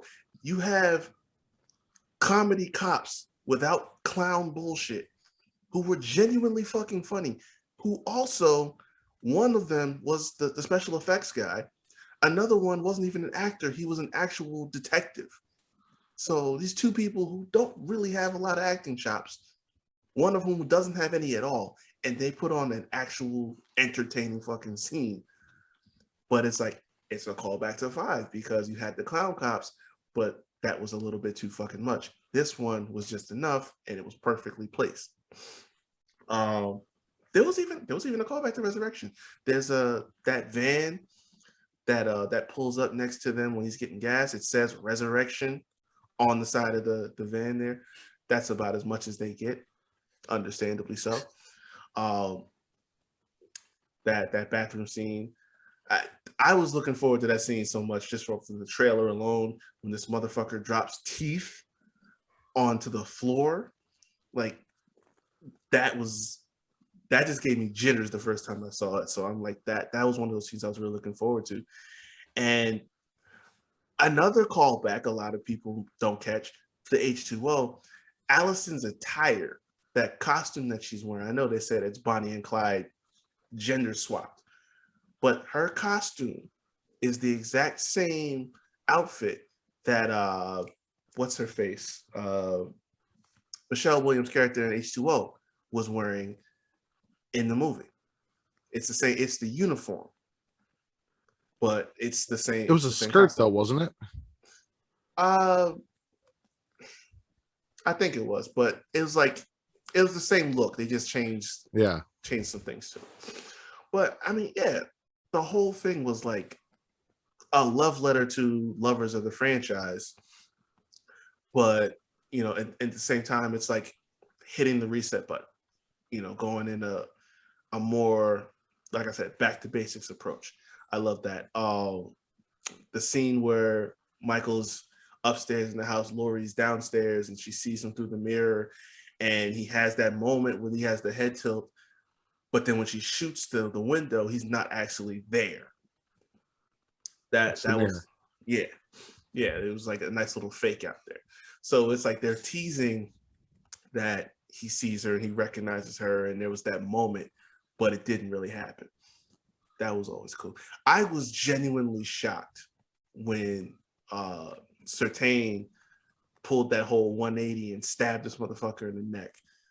That just blew my mind, because I hadn't really expected that. You know, when he shows up, I'm thinking, okay, this is Loomis 2.0 basically. It's not going to be as good, but I guess, you know, you kind of just fill the character's role, and then you just pull that. That's the callback to 6. Certain is basically what's his name? Wynn, Dr. Wynn. You know, he's, because he facilitated Michael breaking out. So it's like, yeah, it just they have something for every movie, and that was a nice twist, and it was really it threw, you wouldn't have seen it coming. Technically, the traps in Laurie's house are kind of like the traps that Loomis set up in 5 for Michael. Right, yeah. Like it, the whole scene when he comes into the house and Laurie goes back upstairs, that was the most tense I had been in a movie theater in years, because it's like it's all dark. She's got the flashlight on through there, and it's quiet as shit, and you have no idea at what point it's just gonna jump off. So that was the most tense, like what, 2 to 3 minutes straight that I had been sitting there in a movie theater in so long. So that always was dope. And I also love the switcheroo that they pull with Laurie's on the ground, like the original Michael shows and those looks. She's disappeared. All that shit was dope. And of course, the final in the credits, just like in the original, you hear Michael's breathing, so you know that the possibility is out there, because we didn't know for sure that there would be sequels yet at the time, but the possibility was left open that, okay, Michael might still be alive. What I forgot was Cameron's father being Lonnie Elam. who picked on Tommy Doyle as a child, and that whole tie-in and that relationship, because they're still in Haddonfield and it's a small town, so everyone knows everyone and everyone's fucked everyone's sister. So He used to sell me peyote. Which yeah, it gets it's that's an interesting story that we will get more into. Do you have any kills? It's not really a kill. I guess it'd be considered a stab. I hate Cameron in this movie. He redeems himself in the next one, but nah, he's the biggest. A little bit, not a lot, a little bit. He's more tolerable in the second one. No, he's a dick, straight up in this movie. Worst boyfriend, 0 out of 10. Throws her phone in like the punch. The disrespect. It was cheese, actually. Oh, that. Yeah. Listen, I remember there being a bowl. Yeah. I don't know what the fuck It's is some in it. cold ass cheese, is what that was. Cameron is Disrespectful. Grady. Yes. Oh yeah. Yes, he is. Yeah. Yeah, fuck He Cameron. gets caught cheating and then acts kind of like a dick about it, and then tries to apologize later and ends up dying. And again, we'll talk about it in the next movie with the way that she handles his apology. Neither here nor there. We ain't getting into that right now, but in this movie, fuck Cameron. He's a stupid ass. That's like the main thing. And I don't really like the psycho doctor, but he gets his, so I can't be super mad at it. Okay. That's fair. I didn't. The whole that Michael being outside and him like trying to use the mask to taunt Michael not reacting, and then all of the mental patients howling and freaking out and blah blah blah, when there really isn't a reason for an attachment to Michael in the mask. It's just something he stole from a hardware store, which we'll get into more in the next movie. Thank you for that, Reek. That whole weird thing, that was kind of off and bothered me. But other than that, no, Cameron sucked. Cameron was a douchebag. Karen was kind of annoying with like the way she treated her mother, knowing everything that went through and lying to her daughter about talking to her and everything like that. But I mean, her name's fucking Karen. She was being a Karen. Like, it is what it is. So I got peanut butter on my penis from the dad. It was a little weird. Like, as a father, I don't think I'm ever going to say that in front of my daughter. And then afterwards, he's like, "No, I got to go wash my hands." And it's like, I thought you got it on your dick. Don't you have to go wash your dick? Got peanut butter on your penis. Right. But really, like, there's not a whole lot. Like, I really fucking love this movie. Yeah. Lack of nudity.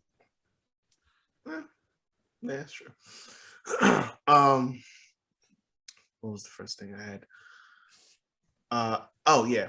So the energy y'all had for Cameron, I'm giving all of that shit to Oscar, because to me, if that is your best friend and you just take the opportunity of his fuck up to start trying to pull up on his girl, that's some low shit. That's really Been there, done that. And then no, hold on. Let me explain real quick. I have met girls in my past that I thought were really cute, cool, and I had friends who treated them like shit, and I thought they could be treated better, and I may have thought I might have been the guy to be able to do that. So I understand him. Do I think he had great timing or any sort of game? No, but I understand the idea there. So I can't knock him for that. Well, the follow-up I had was the creepy ass pushing up on her while he's drunk and all this other shit. That's what really made me send it over. Okay, so you're really fucking scummy. Also, And people won't agree with this. I don't give a shit. Stop showing me his face. I don't want to see it. We know what the actor looks like. We knew what Nick Castle looked like. We look like whatever. We know what all these actors look like. Stop showing me his face. I don't want to see it. I don't want to see it. Like that, it doesn't ruin it for me, but it's just one of those things. I like having an element of mystery to it. If this was the last movie, this was like the third movie of the trilogy, maybe you could get away with it for me. But when we're just getting into this whole reboot, you know, kind of getting it off the ground, I don't want to see that. I really don't. And it wasn't even a major thing for me. It just, the more it keeps happening, the more I just knit. Like it drives me nuts. It really does. And this obsession everyone seemed to have throughout the movie with wanting to hear him talk. It's like, he doesn't fucking talk. He never has talked. Let it go. Like, what is it you want? We don't even know if he talked up to the point that he was 6 years old. Like, we don't know if he's ever talked in his entire life. Right. Like, there was nothing.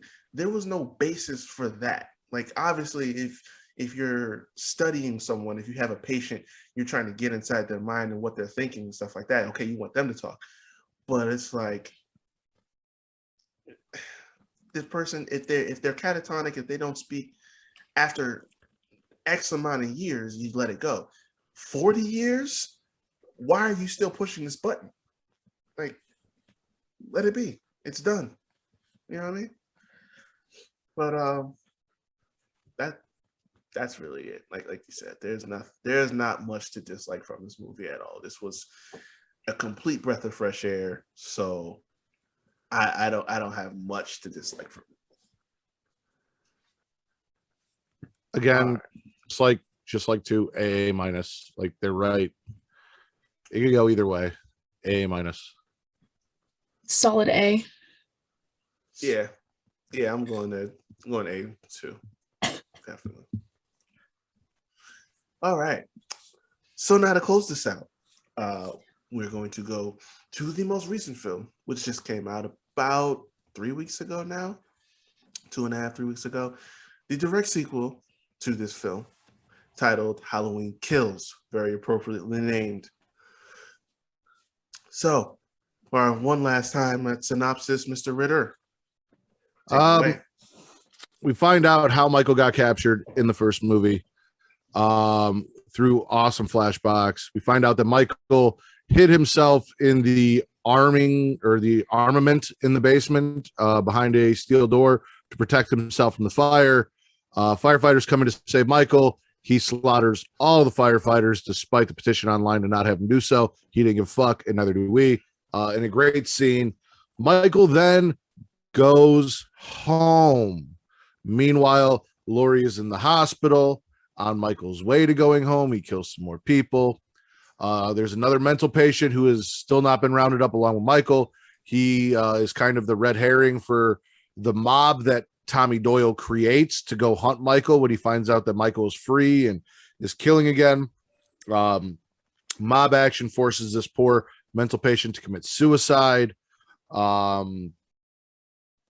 Laurie and everyone kind of wants to join the mob except for Karen. Karen's done with it. There is a gay couple living in Michael's house now, Big John and Little John. He murders them, takes back possession of his home. Karen draws Michael out with his mask after Cameron's murdered.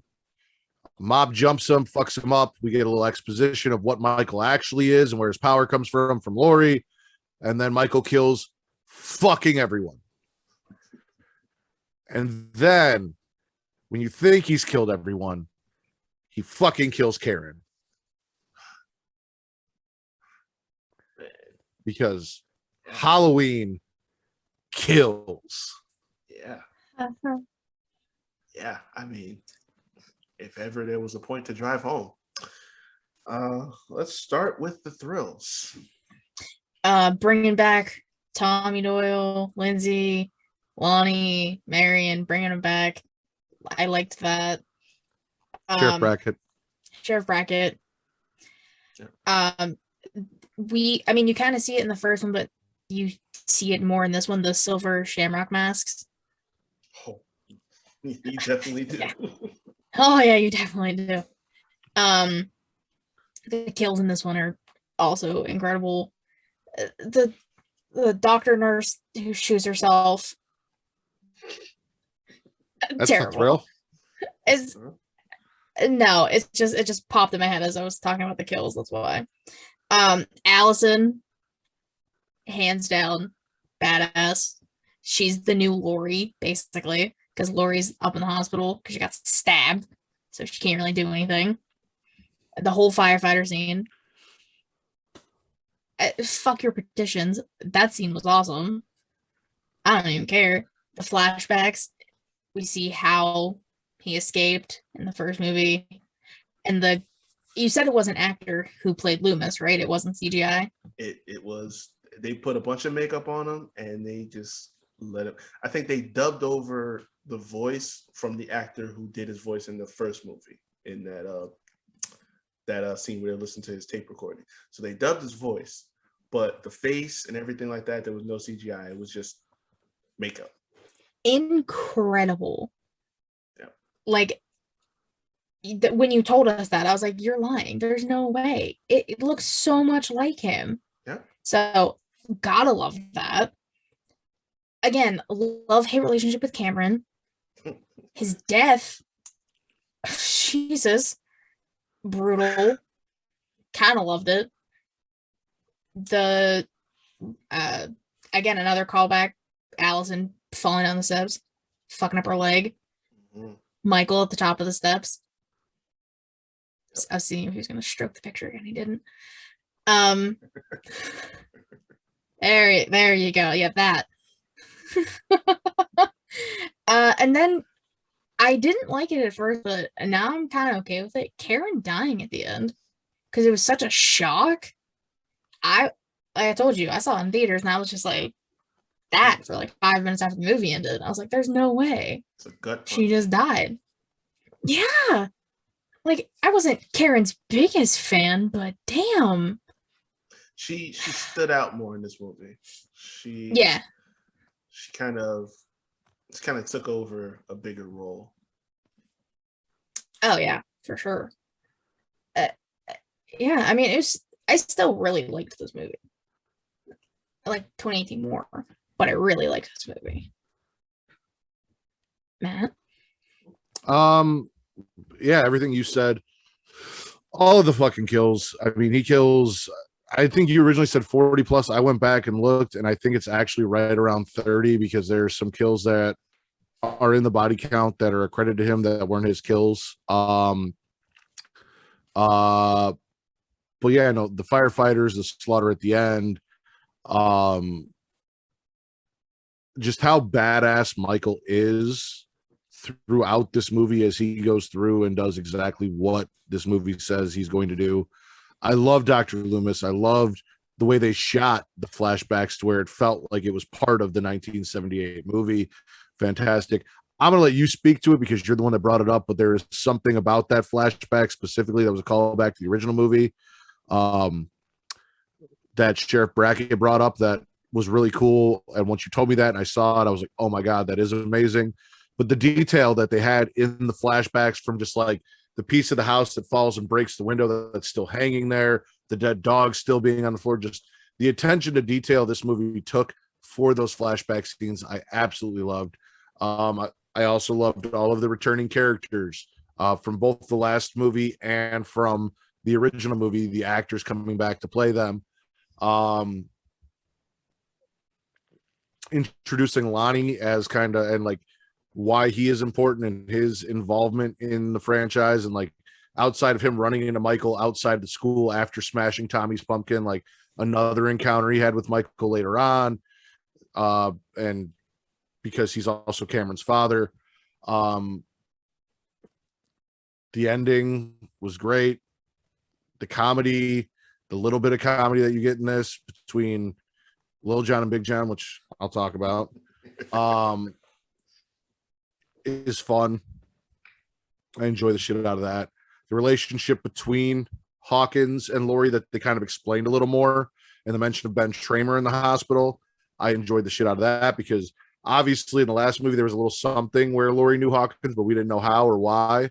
So they got into that a little bit more. So that was fun. Yeah, no, again, another movie that I really like a lot. So now that I've gone back and watched it about 20 plus more times, it's just a lot of stuff that I didn't see the first time. But right off the bat, I talked about it, the flashback scene, because I was looking forward to it after I saw production photos of it. It was beautiful.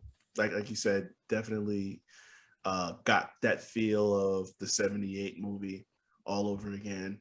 You couldn't really tell the difference. So that was beautifully done. I didn't find this until later on. And it was, I forget where it was. I think it was like in a forum or something like that. They were talking about Easter eggs, and this was one. So in the original movie, when Annie pulls up and sees Sheriff Brackett, her dad, she mentions how the person that broke into the hardware store took a mask, a couple of ropes, and knives. We saw the mask, we saw knives used, we didn't see rope. In this flashback scene, when the cops should go into Michael's house and the one standing right there in the sister's mirror, Michael shows up and he uses that rope and he's choking the shit out of this cop before Hawkins shoots him. So that's another thing that, if you gotta really look to catch it. I had to watch after a couple more times before I saw it.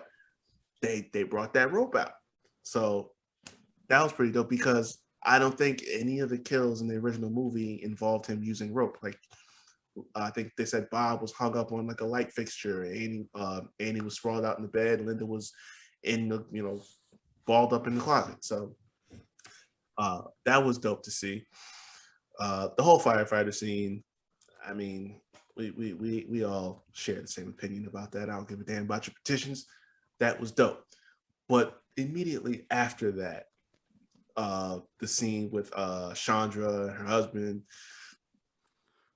the way this dude put him on the table and took every knife off of that shelf and just stuck it in this dude. First off, the music that plays over it, I love that music, but that scene sets the tone. Like it sets the tone for everything else that's about to take place in this movie that you would not even be prepared for. Like that lets you know that this is a whole different movie, a whole different Michael that you're going to get from here on out. And that's exactly what you got. I like it, but I'm also not too crazy about it. The concept of the town, if you hear Jamie Lee Curtis talk about it, last movie was focusing on Laurie and her trauma. This one focused on the town's trauma because they've all been affected by this. So you see all their emotions kind of bottled up and exploding after they find out Michael's still alive and he's still killing people. And, Tommy kind of, brings out that emotion in them and, riles them all up to create this mob. Like I said, I like it. I'm not too crazy about it at the same time because that first time I see it in theaters, it's like it was very interesting. But going back later on, it's like it's a double-edged sword almost. But I mean, yeah, all the kills beautifully done. I can't fault nothing about that. I'm always gonna give it up to Big John, Little John. Like that was just, I could not help it. That genuinely made me laugh throughout the movie. It was just one of those like I can't fault him for it. I really can't. It was enjoyable for me. That's all I'm saying. Michael basically playing what's that game? He's holding down the fort. Like he goes home. Like home is his base, basically. Like we did away with this whole concept of him having any kind of family ties, any kind of reasoning. Now it's just, he kills people and he returns home. And that's that. That's simplicity. I fucks with it. I like it. First time we did a review, I was really not certain how I felt about it, but I'm putting it on there for a different reason now. Is Karen's death. It was the gut punch that was so unexpected, but at the same time, if you watch the way it's shot, it is almost identical to Janet Leigh's death in the original Psycho, and for that reason, I fucking love it. Because that's like another little homage there, because it's like, okay, so Janet Leigh, that's Jamie Lee Curtis's mother, and in this movie, it's Laurie's daughter getting killed in the same fashion. So it's kind of like a sick, twisted bit of irony almost. But it's like almost the perfect way to end the movie, because it's like the scene before it is the whole town. It's like you finally feel like Michael's going to get his comeuppance because they finally got him. But then it's like, no, that's not how it goes. As Laurie's giving her monologue, like, you can't kill Michael through traditional means, basically. And he just proceeds to cut down everyone. And just when you thought, okay, that's the end of it, he's like, no, you're not safe. Karen's going to get it too. And that's like the last big, fuck you to everyone before it closes out. That's beautiful shit. Okay. What are the kills? So again, they're not. I can't really like classify them as kills. It's like, because they vary on like, I either like hate them more than I love them. I definitely don't like the whole escaped convict, them kind of making him jump. After thinking about it, yeah, no, don't like that. And the whole mob in general, I don't know. Like in the theater, I was like, holy shit, like this is crazy. I was kind of just like, evil dies tonight. Fuck yeah. But now that I think about it, I don't know. Like I can see why you would have a mob, because this town has been terrorized for countless years by this man. No, it hasn't. You know what? It was terrorized once by this man. Whatever. Nothing else counts. There's a lot of trauma. A lot of trauma in one night. 4 people died. It doesn't matter. And 2 dogs. You know what? Fuck you. Let me explain. Listen, those dogs mattered. They did. They Dogs' did. lives matter. Indeed. But no, so like I have a love. That's why I have a love-hate relationship with it.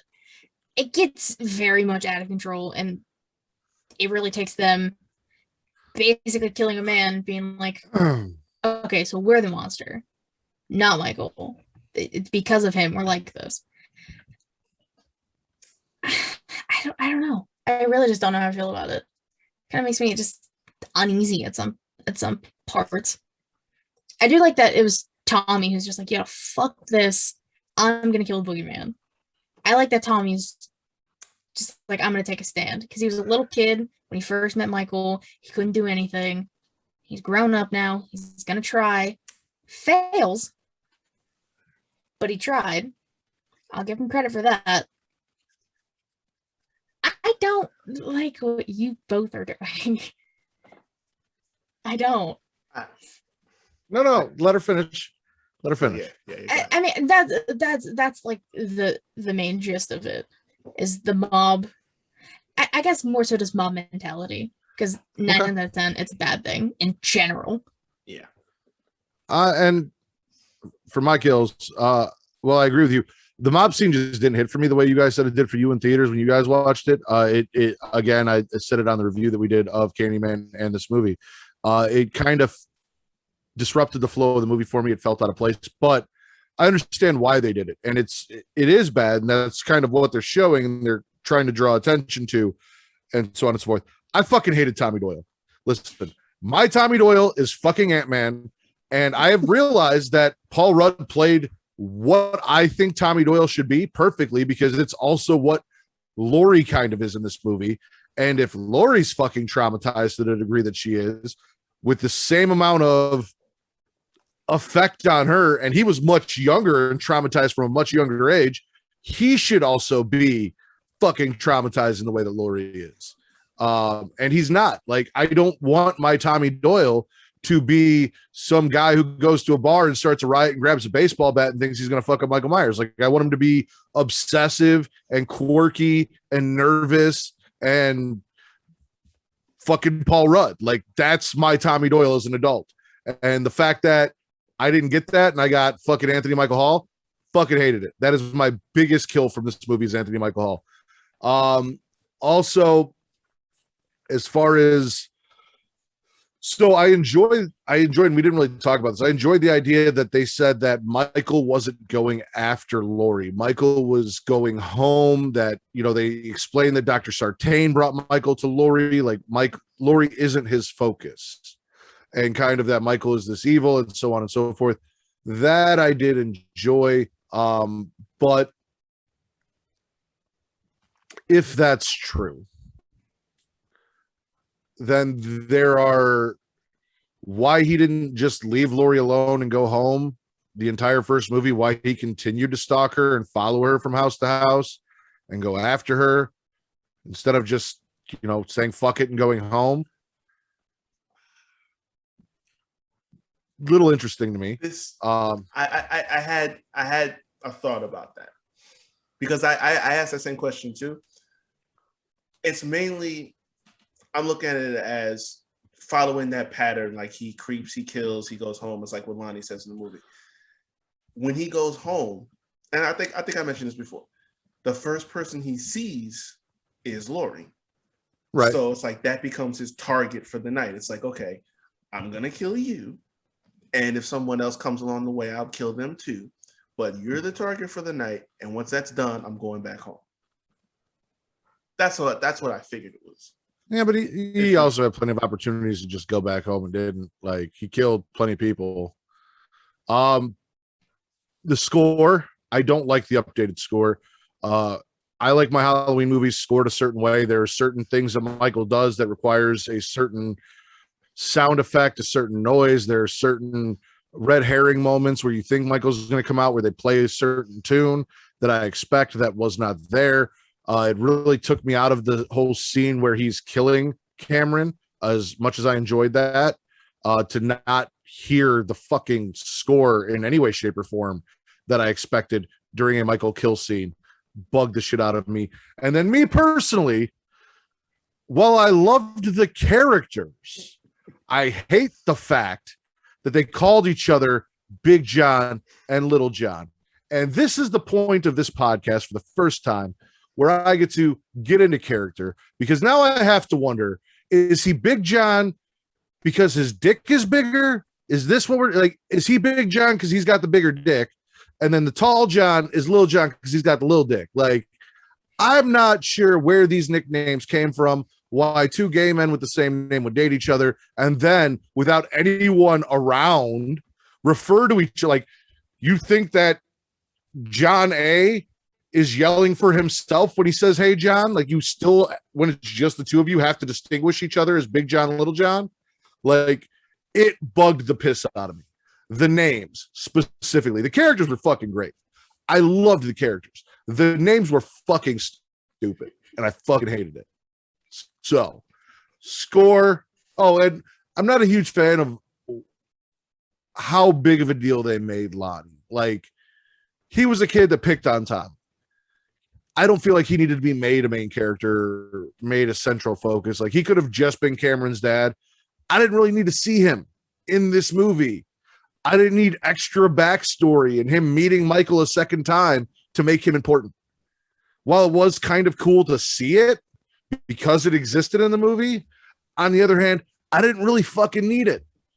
And it's not a stab, it's not a kill, it's not anything. It's just, there is a, and this happens, like this is real life shit, but there is a miscommunication as to who sold who peyote, because Lonnie's father, or Lonnie will tell you that Allison's father sold him peyote, and Allison's, but friends are going to do that. Like, you're going to say, oh, he used to sell me peyote. Oh no, I got peyote. You know, he gave me peyote. Like, it's a normal thing, but like that exists. We kind of mentioned it, so I wanted to bring it up. But yeah, no, those are my kills: is the score, Tommy, the disruption of the flow of the mob scene, and Big John, Little John.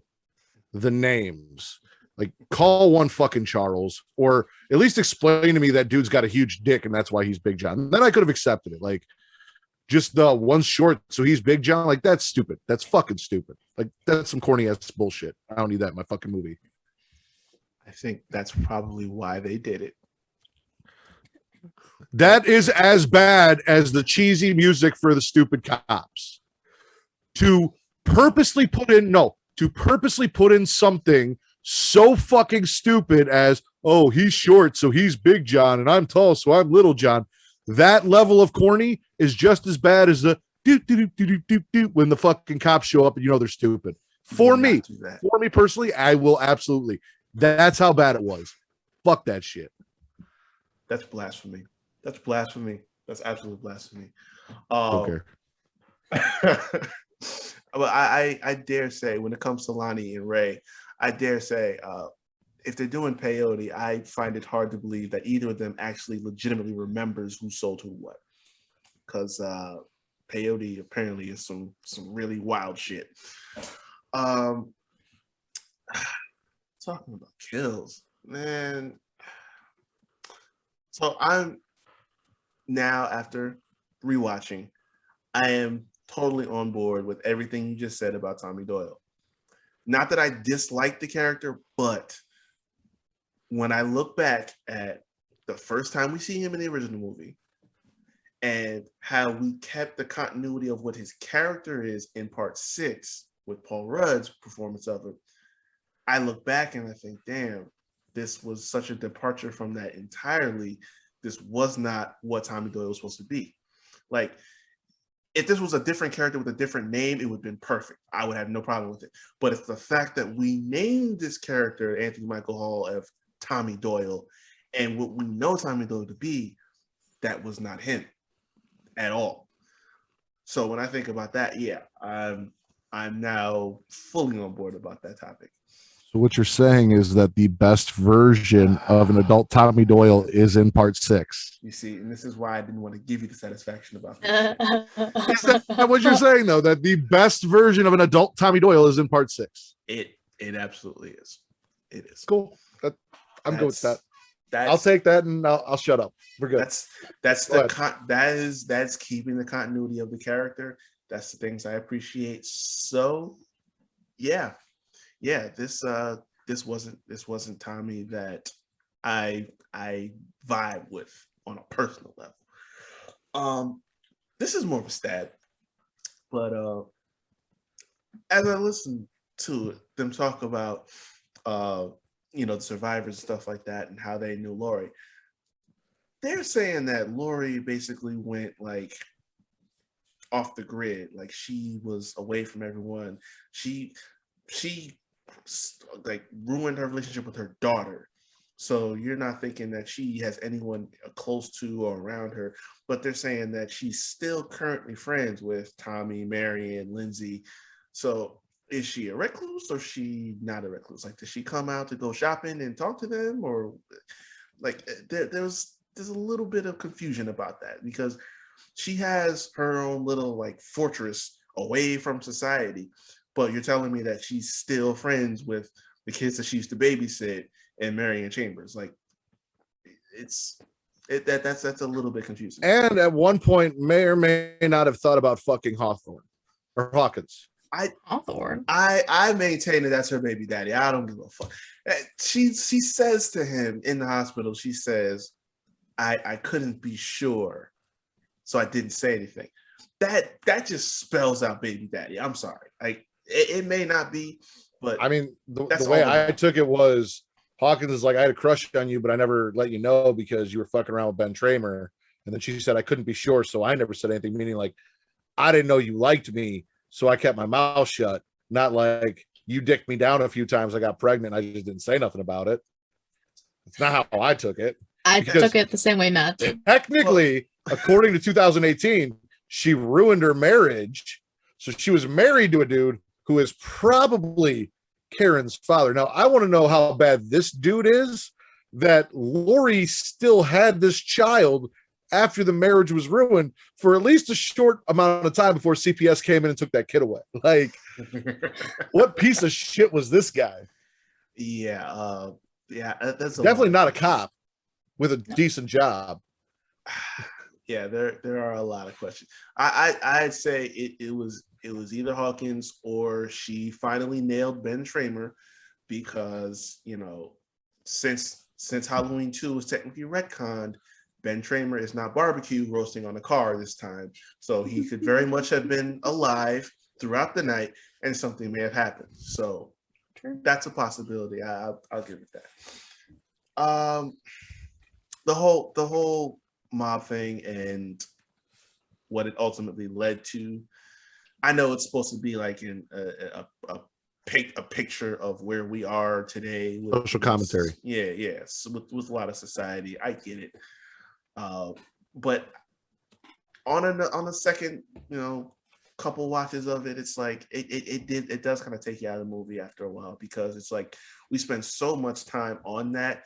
And I know the guy's supposed to be a red herring, but it's like we passed that point way back. Now it's just like you're just digging really hard into it, and it did need to go that far into it. Like and he's a red herring for the characters. He's not a red herring for the audience. The audience is never going to think that this dude is Michael Myers. Like, we know he's not Michael Myers. So right. Yeah. Well, I have one more that I forgot. So when you're done, remind me, just in case you don't say it. Yeah.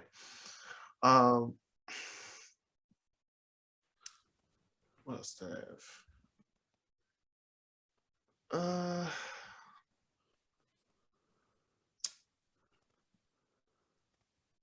Yes. I don't really have much after that, to be honest. Yeah, you do. Dr. Nurse, who gets the gun from her nurse doctor husband, because she's actually a doctor dressed as a slutty nurse, and he's actually a nurse dressed as a doctor. Then climbs out of the car. Oh yeah. And disappears while Michael murders her husband and Marion Chambers, which the murder on Marion Chambers, another big thrill, fantastic, paralleled the attack from the original movie where he's smashing in the window on the car and all that stuff. But this time he gets her and he kills her. That was great. Then she comes back. Like, for whatever reason, she climbed out of the car, left her husband behind, and like ran down the road, I guess. Michael came in and killed 2 people. Then she comes back. She said, do you know how to use that gun? No, I do. Misses all of her shots, except for the one that Michael kicks the door into her hand, and then she shoots herself in the fucking head. So, where the fuck did you go with you had the gun. Why did you leave with the gun and everyone else unarmed? I don't understand. It's true. I don't know, but I will say she deserved to die, because I'm serious. She deserved to die, because watching that scene for the first time, I was hurt when he stabbed up Marion like that. This is an old lady. She don't need the guy like that. So if you could have prevented that at any point in time, you should have. So where the hell you went, I would love to know. So yeah, she absolutely deserved to die. And your husband got his fucking eye cocked to the side with a fucking stab to the brain stem. Like, all of that. While this man lost his stethoscope twice in like a matter of hours, and you thought he was capable of like handling shit on his own? Yeah.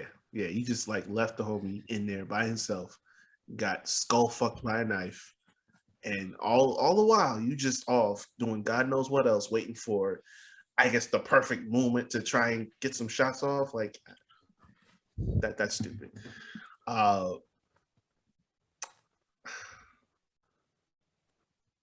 It's more of a it's more of like a question. Like it's not even a kill. So, and it goes back to what I was saying before, how I switched views about Karen dying, because I'm of the mindset that Allison and Lori have a deeper connection than Allison had with her own mother. Truthfully,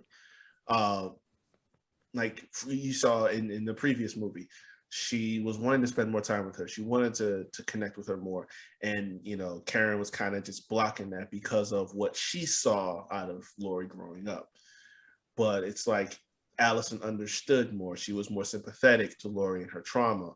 And even this scene in this movie, she comes in and Lori's passed out afterwards, after the surgery, stuff like that, which, by the way, that scene I think was kind of like a callback to H2, to Rob Zombie's flick, because that kind of looked like the same when Lori in that movie went into surgery and stuff like that, and you hear the doctors talking. It kind of reminded me of that.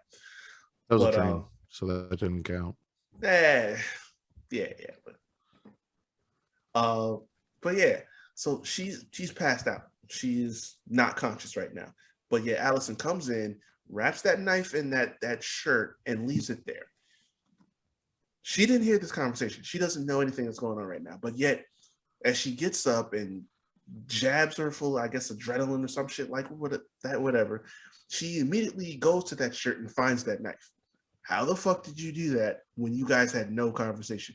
So that's what I'm thinking. Like they have a deeper connection than Karen did with her, and that's why I'm kind of thinking like this is going to affect them in the last movie, but I don't think it's going to affect them the way a lot of other people think, because like, yeah, Alice lost her mother, Lori lost her daughter. They're both going to be grieving the same way, but they're more closely connected than I think either of them were to Karen, to be honest. But that's just. And if you guys want more in-depth theories and thoughts we had after we first watched this, go check out the review we did of this and Candyman, which is also available up on Reek's YouTube. So there's a little more. We didn't want to recover everything that we did next. We want you to go watch both videos. So go check out that. That one's a little more in-depth as far as theories and thoughts and so on and so forth. This for me, again, I this is pretty much interchangeable with 4. So this is going to be a BB minus. So my official Halloween ranking is 1 is the original Halloween. Halloween 2 and Halloween 2018 are 2A and B, 2 and 3. They're interchangeable. Halloween 6, Curse of Michael Myers, comes in at 4. Then Halloween Kills and Halloween 4 are interchangeable at 5 and 6. Then you get Halloween 3, the remake, 2007 remake from Rob Zombie, Resurrection, H2O, 5, and Halloween 2 with a flat F at the very bottom. All graded on a perfect curve where everything gets a grade based off of the perfect first movie that was an A+. That's fair. That's very fair. Go ahead, Katie. I don't have a fucking list of the movies in order because I never sat down and figured that out because yeah, I know. I've seen the picture. I'm gonna do a B+. I think I would have originally given it an A, like after I first saw it. But then like thinking about everything, especially like the mom stuff, I was like, I gotta like bump it down a little bit. So I'll give it a B+. That's about where I'm at. Initially, right afterwards, I was prisoner of the moment. I was like giving it a definite, at least an A, close to A+. But again, that's prisoner of the moment. But this is the most brutal Michael that we have seen to date. Now, definitely with 6 coming in at a very close second. Yeah. I'll admit that. Definitely largest kill count we've seen to date. So I mean, regardless of the rest of the shit that happens in it, like you have all of that. I mean, it lives up to the title and then some. It's a huge departure from a lot of what we've seen from the movies and from the characters. That's something. It kind of made me feel a little bit like the Star Wars sequels almost, where the first movie is kind of like the soft reboot, restart, whatever. The second one kind of takes you a little bit into a new direction almost, but it still gives you all the good shit that you enjoy and it gives you something new. What the third one's going to be, I have no idea. But I'm looking forward to it. Same. Fair enough. But I don't have a list, but obviously number one is the original, has to be, and the bottom is absolutely H2 because it's fucking garbage. I got the top of the list would be the original, along with 2, 2018, 4, and then I guess right after 4 I put Halloween Kills, and then everyone else kind of comes right after that. I have 6 firmly in the middle. Again, I'm not even going. It's not on the bottom half, so there's something to be said there. I've taken a 180. H2O's on the bottom half now, so that's progress. That's progress. Now I can just get you to see 6 is better than 4, but not here nor there. Yeah, no, that was our Halloween franchise review. That was wonderful. You guys got anything else? I'm good. No. Katie? All right. So before we get on out of here, if my lovely panel here tell the people where to find you, plug your socials, everything that you're doing, because you guys do a whole lot of shit on a regular basis. So let us know where to find you guys. Ew. Find me on Twitter at KatieRasslin13. I have a link tree in my bio for everything She Leads Showcase, YouTube, Twitch, Anchor, Spotify, Google Podcasts, Instagram, which I don't really post on. Whoops. Inside the Mind of TC Fontaine comes out technically today in about 4 hours. It is 2 hours long. Actually, it's 2 hours and 10 minutes long. I had to cut the audio so it would go up on Anchor. It was a pain in the ass. So thanks, TC. But no, it's a ride. TC might get I might get canceled because of TC. So Reek knows, he's listened to it. Yeah. We'll talk about it later. Shouldn't have said anything. But every Thursday on Twitch, She Leads Showcase will be live. And we're possibly doing the collab show soon. I don't know. It'll be up eventually. Just wait. I'm busy. I try to get it done tonight, but And we had to do this though. Halloween. We had to. Yeah, this is true. This is very true. But I am done. Matt, your turn. You guys can find me at my radio. There's at MATTRIDDER on Twitter only. Also, Facebook.com/group/Smack and Raw. Smack and Raw is the #1 wrestling podcast on Pornhub. It is under the umbrella which is Creation World. You can find them on Twitter and Instagram at The Creation World. That's THECREATIA World. Also, CreationWorld.com, Facebook.com/Creation World. And there is a Twitter and Instagram, which is Smacking It Raw Pod. I run the Twitter. Vince runs the Instagram. Please go check that out. Subscribe, like, give us some 5-star reviews. I don't normally ask for that, but fucking Young Kings does, so why not? Give me some cool 5-star reviews on Apple that I can go read. That'd be dope. I'd appreciate it because we are the #1 wrestling podcast on Pornhub. And we did yesterday morning record finally the very first episode of Dungeons After Dark.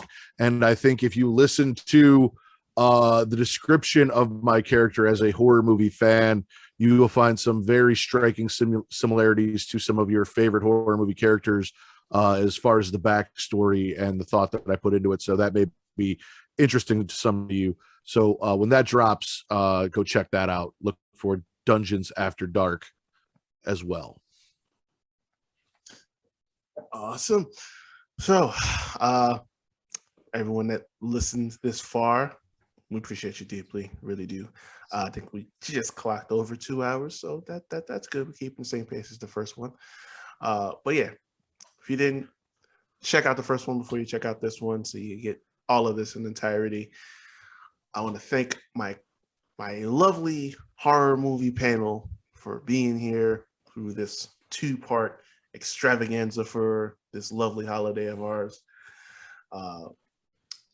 Again, if you made it this far, appreciate you for listening. This has been the Havoc Hour.